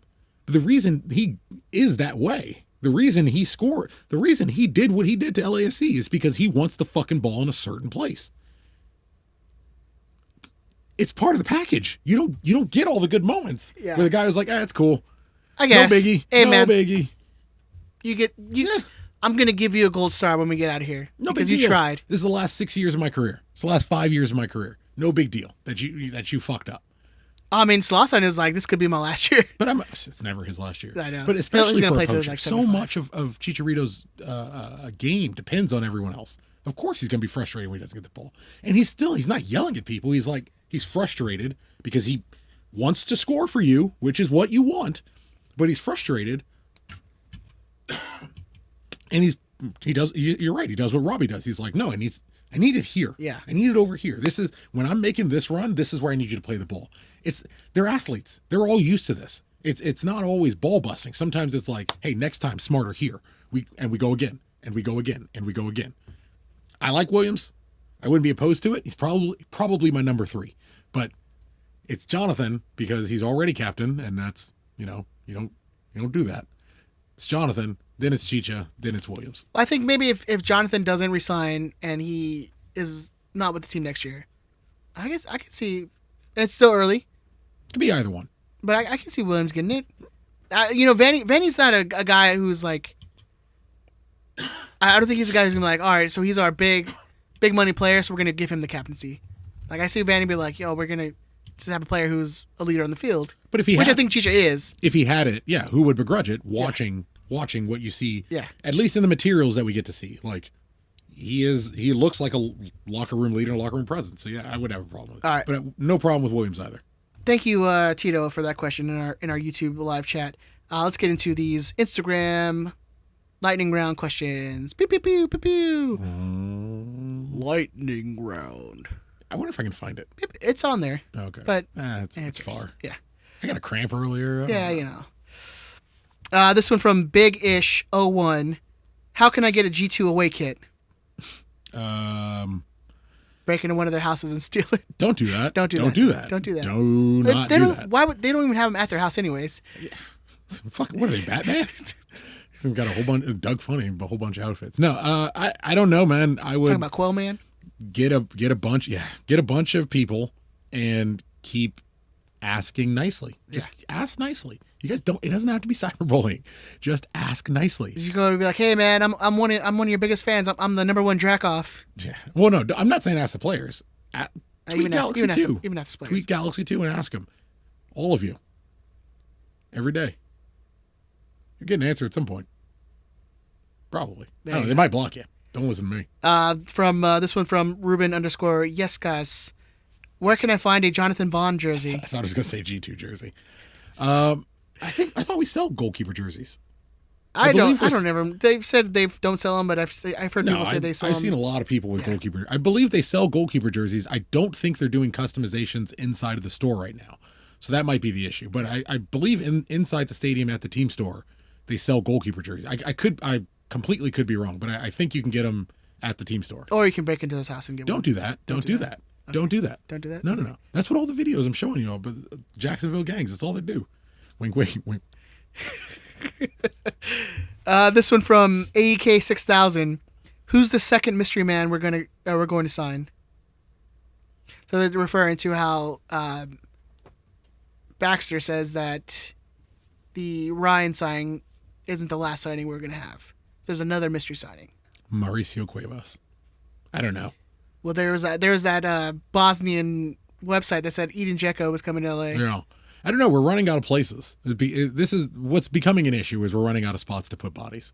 Even if we brought in U22s, our starting roster is pretty set unless you're ready to start moving clear starters. You can't bring in a big money starting number 10, or you have to figure out somewhere for Sebastian Lletget to go because you just brought in Ravalosan, who's going to be the DM, so Lletget can't play there. Could be a replacement for Araujo. A sale for Araujo could be agreed. And he'll move in the transfer window. I don't know. I'm not saying that's the case. Yeah. I'm just spitballing for where you could potentially put other bodies. Right back makes some sense, especially if Fisher's already getting hurt. The issue is that you're pretty hurting on international spots. So. Yeah. I mean, it's going to be, well, a right back international spot is easy if you move Pipo. If Pipo's out, you swap that one in. But isn't Pipo's spot going to go to like Siga or Ryan? Like one of those guys taking his spot? I don't know. Because we're all set. I believe I think we're packed. So then Ryan would be the one who's taking his international roster spot. Well, then how is Rayan? I'm fucking gotta learn how to say his name. But who could it be? I mean, I think we're all set on everywhere but a second striker. Yeah. And look, we don't have to use the U22s this season. I think everyone wants us to, but we're pretty close to full. Yeah. Even in bringing in new guys, we're pretty close to full. And yeah, you're right. We don't have the spots for them. So you could just bounce that Pipo money and sign someone domestic or sign someone cheap or sign someone from your academy who plays in that position. I think it was either on the Discords, but they said or it might have been on the live chat. You can bring in kids who aren't seeing minutes overseas. Yeah, it's working. Bring back Haji Wright. How old is he now? I don't know. So damn. I wish you'd see Chris's face right now. Haji, bro, it's always a soft spot. It's always a sore spot for me. Haji was the first. Well, Haji was like one of the first where it was just like, bro, we got some bowler in the academy that's coming through, and he was put the deuces up, took off, and hey, sometimes the grass isn't greener. He scored over the weekend, I believe, too. Good for him. Where's he playing? I think in fucking Denmark or something. All right. The next one is from I believe it's pronounced Wenka because it's Sonderjysk. Wenka. Where? Sonderjysk in Denmark. Denmark, right? Oh, yeah, I got it right. He's only 23? Oh, he wouldn't count for the U23 That's then. fucked up. Anyways, Wenka 100. Was that kid like 12 when he was on the Galaxy? Which one of you is getting the 6th cup tattooed on them when we win it this year? Of the 2 people listed, Ed. Yeah, probably me. Yeah. Yeah, that's definitely me. This one from our good friend Gallagher Command, aka Toronto Dan. Over under, we finished 4th in the West. Over. If we're gonna, I'd say we're probably 4th, but if we're gonna, yeah, it would be over. Over. I don't think we're gonna be take under, the over. I don't think we're gonna be under 4th. I don't know. I would struggle for someone to name 5 teams better than we are, or that we're getting. And I've watched a bunch of the West, and I don't see that. I don't see a lot of teams that we can't grind down. Yeah, I agree. This one from our other good friend, Uncle Dishwasher. I'm sorry, I love your name, and I can't believe I Did you see his tweet about his wife? Like, fucking, she was making fun of him for his name. She's like, yeah, Uncle Dishwasher. I was like, bro, she got you. Yeah. She fucking got you. Should Hernandez pass off PK responsibilities to someone else? 0 for 2 as a G. It's coach's decision. Yeah. I trust Greg. Greg wants to go over the deep end with this guy. I'm going with him. I definitely think we should hand it off to somebody, but who? He doesn't. It's weird because he's so much better at soccer than I am. So it's really difficult for me to criticize too much. But he doesn't seem to strike the ball like someone who should take penalties for you. Yeah. Like it seems like he just opens up so much. And he put it like waist high, which is like, come on, man. It was a penalty from someone who's not good at penalties. Yeah. And I speak as someone who is terrible at penalties. I mean, overall. But I watch a lot. I watch a lot of penalties. I watch other boys play soccer. I've watched a lot of penalty kicks in my life, so I'm pretty sure I can. Well, I told you, Damien and I are watching the entire 2008-2009 Barcelona season now. We're gonna see a whole lot of penalties. This one from CJD. Mm-hmm. Who will be sold first, Efrain or Julian? Julian. Yeah, Julian more out of necessity. I don't think Efrain's that as hungry as everybody might think. And I mean, my man just had a baby. But also the market. Who just had a baby? Efrain? Efrain. Good for him. He's got a baby. I didn't even know he was married. Well, is he married? I didn't know he had a girl. I had an assumption. I was gonna make a joke about 17-year-olds. Hey man, look. And I can make it. Can I get credit for defaulting him to marriage? Marriage? Can I get credit for my assumption was like my young man? Good boy. It's a good young, I assume, Catholic or Christian young man. Good for him. I was slim down, taking care of his joke, kid. but I won't make it. Do you know if it's a boy or a girl? I don't remember. Congrats to the young king. All right. Yeah. So I don't think he's like. I don't think he's really in that mindset. Like, oh, I'm going to uproot. Well, here's the real question, Ed. Which nationality? What national team is that kid going to play for? We gotta get the dirt sheets going. Madagascar. Malagasy. Yeah, I think Julian. I mean, if you're saying that his contract's up this year, like. If that's the case, it's got to be Julian. Yeah. Our other favorite name, Take the Wheel 64. What's something you really don't need? Do you think that person's ever watched the YouTube feed and knows we do something every time we read his name? I hope so. What's something you really don't need for the pod but would love to have? Something I don't need, like to do the podcast? How do you take it? I guess, what's something you would really don't need for the pod but would love to have? I mean, I don't know. I haven't. The listeners. I like all of you, but I really, at the end of the day, like talking to Ed and Ben, like I'm getting out of my house and I'm talking to Ed and Ben. It's fucked up to say to our devoted fans. I love you guys. See, they say I'm a better friend than Chris. Read the question. What's something you really don't need for the pod but would love to have? I love all the listeners. I love the people who I don't like the word fans, but I like the listeners who listen to the show and enjoy it. I like going to games and having people come and like reference shit we talked about years ago where I'm like, I don't know what the fuck you're talking about because I'm stoned and spitballing to my friend. Like I don't know what you're talking about, but I'm glad you enjoyed it, and I'm glad of the weird conversations that I don't hate you, Fredo. I love you. I'm glad of the weird conversations that you and I have been having for years is opened up to everyone else. And like, because I've always thought like if anyone ever heard the shit we talked about, no one would ever talk to us again. But it's the exact opposite. We don't lie to you people when we say this is literally our conversations we have. We used to sit and listen to like Off the mic. shitty music and just make fun of it. This isn't us. We're not smoking weed.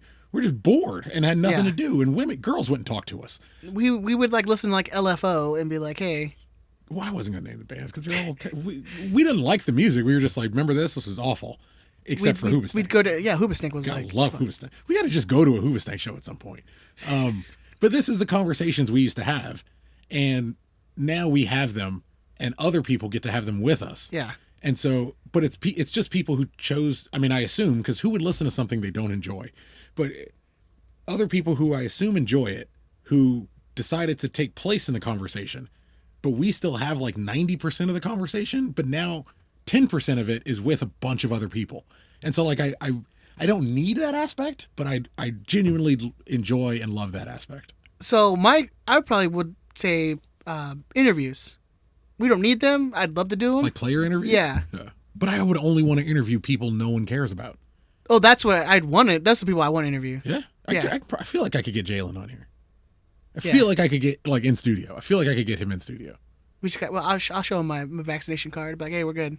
Okay. I probably shouldn't because I didn't know how you were going to end that sentence, and I got scared before you got to vaccination card. What you saying? You gotta keep him safe, man. Say, that's what it's all about. I got my Vaxeasies. Yeah, I would say interviews. Like I would probably want to do more of those. A press pass. Yeah. Love to have one. Don't really give a I shit. don't really care. This one from Lucio. We don't even need it. I just tweet a question and somebody gives me an answer. Yeah. It works. Oh, press pass. Yeah. That's what something that we don't need, but Don't we'd love need. to have. Yeah, and I'd love to be on those calls. I don't know how.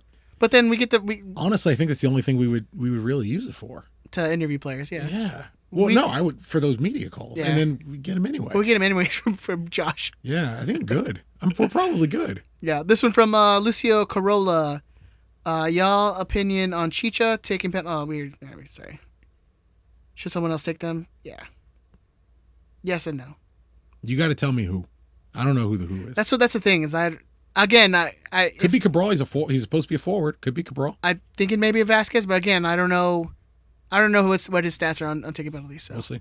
He took some for Toronto. He took a couple for Toronto. But man, half of your all-time penalties are. We got to shut that down. Yeah. This one from our good friend Daniel. Do you think the squad has enough depth to handle all the national team call-ups? Speaking of #Klein out, only when we suck. Hey. Who is that? Daniel. I appreciate you, sir. Yeah. What do we got? O'Neal Fisher's an international. Giancarlo Gonzalez international. We were talking about earlier before Jonah's we started one. recording. Yeah, we've got a couple. Revoloson's an international. He plays for Madagascar. He's a full international for Madagascar. Yeah. There's rumors. Tata Martino was talking about rumors that Chicharito, the door is not closed. It's not closed, yeah.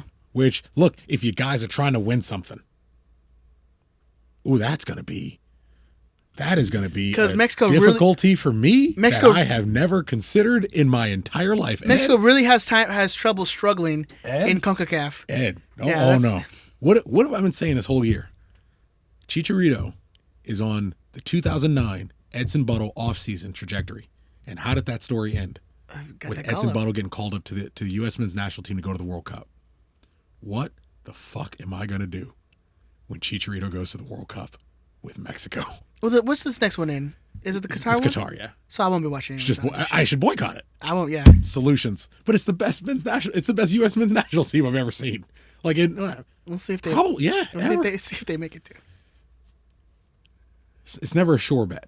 Yeah, I'm interested. I'm a club over country guy, so it'll be interesting. It'll be interesting. This one from our good friend Travis. Happy birthday, Travis! Off the Post 18. Massive dunk. Just enormous.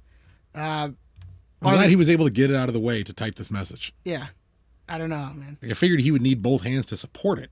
Yeah. Just to keep it from dragging on the ground, but I don't know how you did it, but appreciate it. Struggle's real. Are the Galaxy good?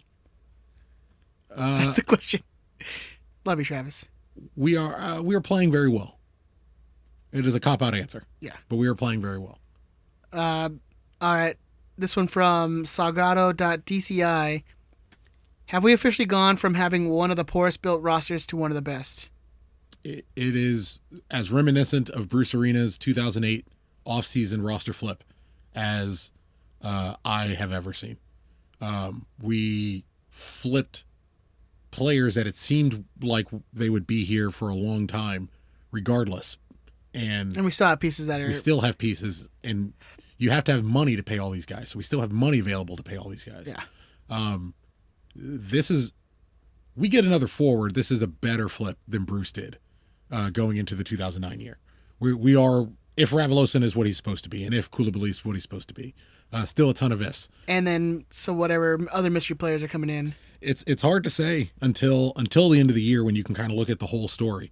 But I'll put this at number 2 that I've seen. As of right now, yes. Have we officially gone from having one of the poorest built to one of the best? Yes. We're Chicharito down from being screwed. Yeah. Because I can only say that because I haven't seen Cabral play forward yet. Mm-hmm. This one from our good friend Mongoose. Best start in a while. When do the wheels come off? International call-ups. As of right now, if Chicharito God, you're all fucking lucky he didn't make that Nations League squad. If he did, you were royally screwed. Yeah. When international call-ups start getting serious, this is a rough year, man. Augie's going to get called up with Sierra Leone for the African Cup of Nations. Chicharito's He's not really like that much of a loss right now. If Chicharito gets called up, You have Lord Zube. end of list. End of list. End of list. Which I'm okay with, but you have Lord Zube. We're going to loan up Preston Judd. You got Cabral, and you got Cameron Dunbar. Chainsaw. That's the end of your That's list. his name? Chainsaw? Chainsaw's Drac. Is it Drac? Judd is the law. Oh, yeah, the law. His family, bro. His family was out on Twitter after he scored. They were loving it. Love it, dude. Give Preston Judd some love, man. Go give Juddy some love. He's doing his thing. From our good friend Charlo Schmarlos. You guys always answer my Galaxy questions early. So instead, how are your health journeys going? It's weird. That's Ed's review of his. But it's okay. You know why, Ed? You know why? There's another day is in 5 minutes. Brand new day starts in 5 minutes, sir. Yeah. And we get to start all goddamn over again. It's a whole new battle, a whole new war. It's good, man. It's weird being, my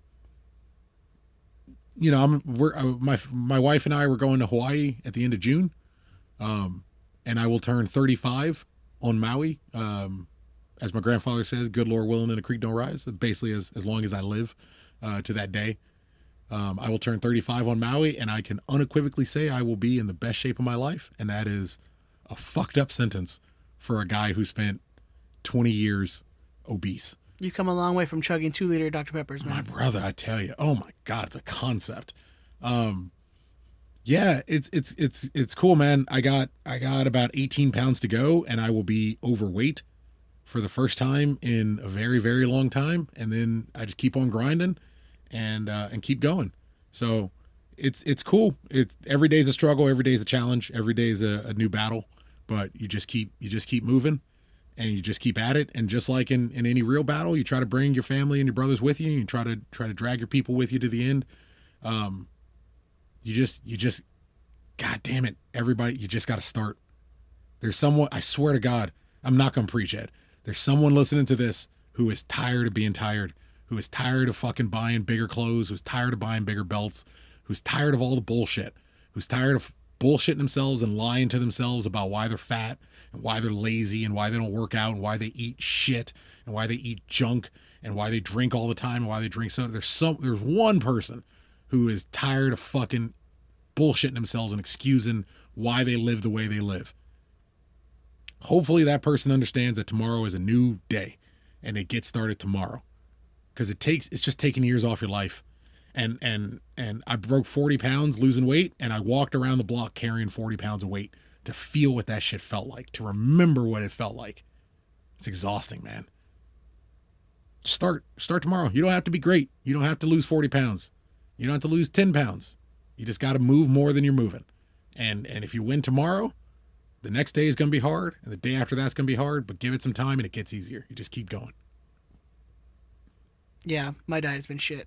Well, It's okay. I'll get you first. Thanks, sir. No, I mean it's not. I told Chris 3 minutes. It's not been the best May.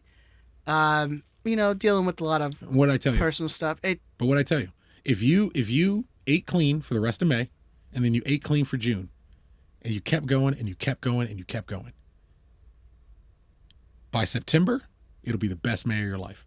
The best fucking May of your life. If you went from today to September, it'll be the best fucking May of your life. So you can't even say, if you got one day left in May, if you have the last day left in May, and that's the day you start, it's the best fucking day of your life. Yep, I agree. Thank you, sir. Get on that fucking Chris positivity. I got love for you. Nah, man, I got love for you. I don't want to see I love people it, man. like that. You I've been trapped in that prison. I don't want to be trapped in that shit. you want motivation? Follow this dude, man, because he will get you motivated. Easy. I just want people to put their energy in the right place. This one from Glenn _2NZ121. Shout out to our ACB brothers and sisters over there. We got a clean sheet. Stairs, confidence is high. Do we attribute that to Williams? Are they our center back pair?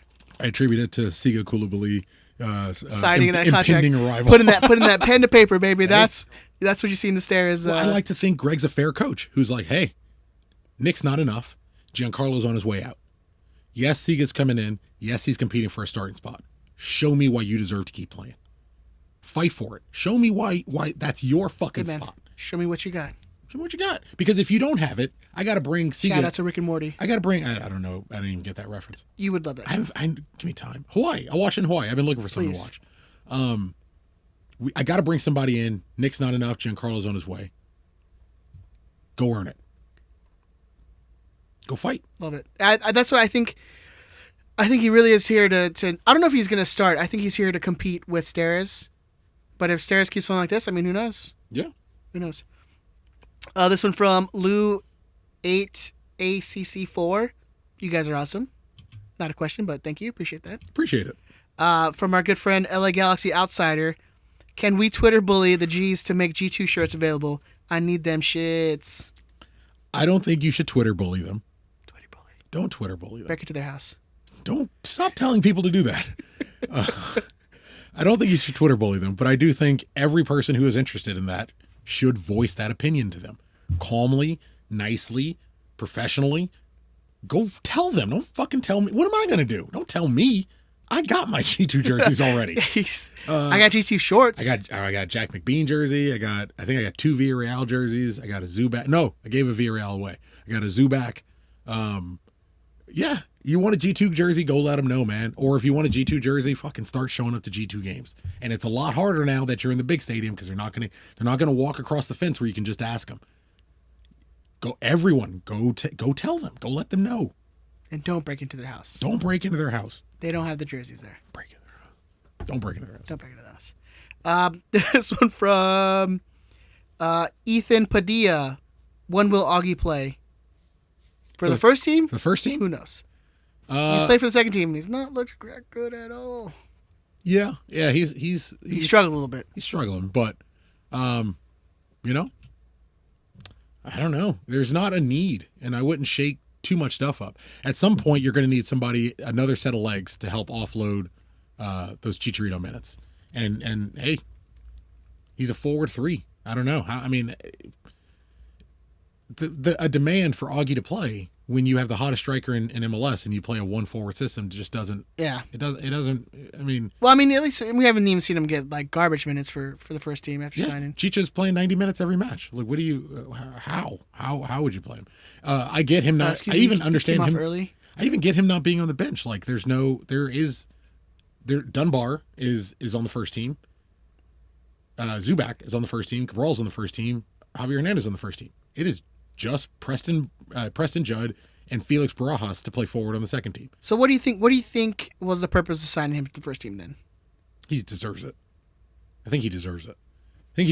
And you're not. It looks like you're shifting Ethan to not play as a traditional forward. So you need a traditional forward in your system ready to play when it's time. So you don't have to go through filing paperwork with Major League Soccer to get him cleared so he can get on a plane to travel away if something happens. You need a forward 3. Every team needs 3 forwards. Get him in the books. Get him there. Now you're good. So now you're set and prepared in the event something happens. All right, love it. A couple more left before we get out of here. One about the PK percentage, but this is from our good friend Sharky. Does Tucker have PK percentage for the players on the current roster? On the current roster? No. That's why you doing that to Chris, man? You're gonna have him go through a whole another spreadsheet. It's not. So like, you want to know something nobody knows? Make another tab. You can make another tab on that spreadsheet. You want to know something nobody knows? I have two. I have two masterless spreadsheets. I have a master list that's everyone together where I can compare all the players. So you'll see sometimes I say he's 35th all time amongst everyone. And in other times I'll say, hey, they're 5th all time against midfielders. I have one that separates out midfielders, forwards, defenders, and goalkeepers. I have one that is segmented for everyone. This is what I did over the summer. I could do it for past players that we have. It's not anything. I don't have stats really updated for stuff like that. For this season, the bottom line is I don't have the time. But it was going to be relatively easy. You don't have a lot of players. Leggett didn't get to take any. Jonathan's taken a few. Chicharito's taken a few. Everyone else is new. So Chicharito missing 2 is going to be your max. It's just you have to pick a year where we have people like a 2014 where we have a lot of carryover. We could always do like their all time percentage. Well, that's the thing he was saying on the current roster. Like I don't care where they played elsewhere. Oh, that's true. For the Galaxy, the only numbers you're doing is Chicharito and Jonathan Dos Santos. Everybody else is too new. There you go. Last two from Zerk_18 and Mime Not. They both are talking about the PKs. We went over that, but I just wanted to give them a shout out for sending us questions. We appreciate you guys. Thank you so much. Other than that, I think we're done. Chris, I think that's all good, sir. anything else before we get out of here, man? No, keep. No, you keep going. You want to reach it? No, I'm gonna. Okay. Oh, thank you. Yeah. And then you can go when I'm talking. Yeah, I got you. I might change it. I might actually just pull something up on my phone. It's easier. Yeah, no, same thing as always. Everybody be nice to each other. Try to have compassion. I see a lot of there's a lot of stuff going on in Galaxy Twitter right now. Before you get too crazy, before anyone gets too hectic, try to see something from other people's point of view. Try to spend 10 seconds looking at it from their perspective. See if there's anything else you can gain or learn. And if not, then you're in the exact same position and you can move forward as you wanted to before. And if you do learn something, that's always a good thing. So just try to have some compassion and some love for each other, man. We default to cyberbullying. Don't fucking tweet this show about cyberbullying again. Don't ever fucking tweet. I hate that shit. I fucking hate that shit. You bother these people like they're not humans. Like they're at work. They're at fucking work. Now the people who do the power rankings, that's different. It's different. And the MLS talking heads, you can. That's different. Yeah. It's a little different. But What's the one that came at you? No one. None of them came at me. Who came at me? Oh yeah. Who came at me? One of them retweeted you. Doyle? Yeah. Nah, we're good. We're fine. That dude ain't coming at me. How are you coming at me when you pick the team dead last in the league? When for a living you watch Major League Soccer and the team you pick to be in first place dead last in the West. How you that's not coming at that's coming at me? That's a shot? He called you a lifelong Chivas fan, so that's what I'm just saying. Guy MLS cuts you a check. What am I supposed to think about your opinion? Would you let me know? You're bad at your opinion. Like, explain to me. You're bad at your opinion. And you get paid for it. I want that job. He's not even bad at it. He's incorrect sometimes. He's a human being. We keep forgetting. Man, we keep forgetting people are human. If you did that job, you would have a lot of fucking sympathy for that dude. Well, you may not have sympathy for him, but you would have a lot. He brings a lot of it on himself. Yeah. But of course he does. Of course. Why else do you think he would retweet me? Like, not even trying to blow my head up. Why else do you think he would retweet me? He does it a lot. He does a lot of people who doesn't agree with. But people, a degree of people are going to see that and start commenting on it. Their job is to get engagements. Their job is to push conversation. Get them clicks, son. Alexi Lawless loves all of you because you keep every time you quote tweet him. Robert, the show is not over. Nah, it'll be at some point. You quote tweet Alexi Lawless. You spread his opinion. That's all he really cares about. I finally I just Dylan Hernandez, man. You just got Dylan. And I don't even dislike Alexi. I just understand he says things specifically to get a negative reaction out of me. And I don't do that anymore. I don't have energy for that. I don't have time for it. And so if that's the lane you're moving, you know who I started following again? Kevin Baxter. You know why? Kevin Baxter doesn't specifically try to piss me off. If anything, he's posting things about LAFC being terrible, which is all I'm looking for. Here's my closing thing for the show. Choose where you put your energy. Just choose where you decide to invest your energy. Baxter ain't pissing me off. I can follow him again. When he starts throating LAFC again, I'll click on follow and move on with my life. Alexia Lawless actively trying to upset me? Unfollow. Move on with my life. I wish I figured this out during the Trump administration. I would have been an infinitely happier person. Try to do the things you can do to make you happier. And the things that don't make you happy, just remove. Especially on your social media where you can literally... You control it. Yeah. It doesn't feel like you do. I know it doesn't feel like you do because there's this weird... I got to delete... I've been thinking about deleting my Twitter a lot lately. I'm not going to lie. I know I'm on it a lot, and that's part of the thing. Like, it eats a lot of useless time. Yeah. And I have so little of it. I think my reason want to delete... And I've been thinking about deleting So social media too. toxic. That, but also, like, it's my default Yeah. when I'm bored. So I Which actually, I need to change that to be like, well, go do something. So I started listening to, hey, this is what Patreon's like. I started listening to like TED Talks as I'm falling asleep. And this one guy was doing this. I'll find it and tweet it out if you guys are interested in it. But ironically, this guy is talking about how social media shouldn't exist because it keeps us from getting bored. And boredom is an evolutionary trait that shows us, hey, what you're investing your time in is not worthwhile for growing you or improving you or surviving. You should go figure out something else to do with that time. But because we have social media and we have video games and we have, the podcast and school and marriage and kids and, the League of G and the golf and all the things, like, because we have all these things, we just never get bored. Yeah. We just pick up one thing to the next. And I'm like, you how many times have you brought up like my default into not necessarily ADHD, because I think that's lazy, but to say like inability to pay attention to things or to like get scattered really easily. But I'm like, yeah, but I also never get bored because I just constantly at home I have something to do constantly. But also, like, whenever I do have a second, I'm like, who disagreed with me? I have a fuck all these things. So yeah, I might be arcing towards there. I may at a minimum just have to dial back pretty drastically. Yeah. I'm with you, man. I'm with you on that. On that note, we love you guys. Be there for each other, but be there for each other. We love you guys. Take care of each other. Be nice to each other. Be safe. We love you. Just don't be dicks. That's the general message. Just don't be a dick. Unless you're Travis and it's your birthday. I mean, but and you can't help but be a dick. You're 97% most of us are 70% water or whatever it is. Travis is like 80% dick. Nah. You know why? Travis is a Galaxy fan. Travis 96%. 96%. 96%. Yeah. And the 4% is just like, you got to have a mouth and anus. So you just like. You got Bye. Bye.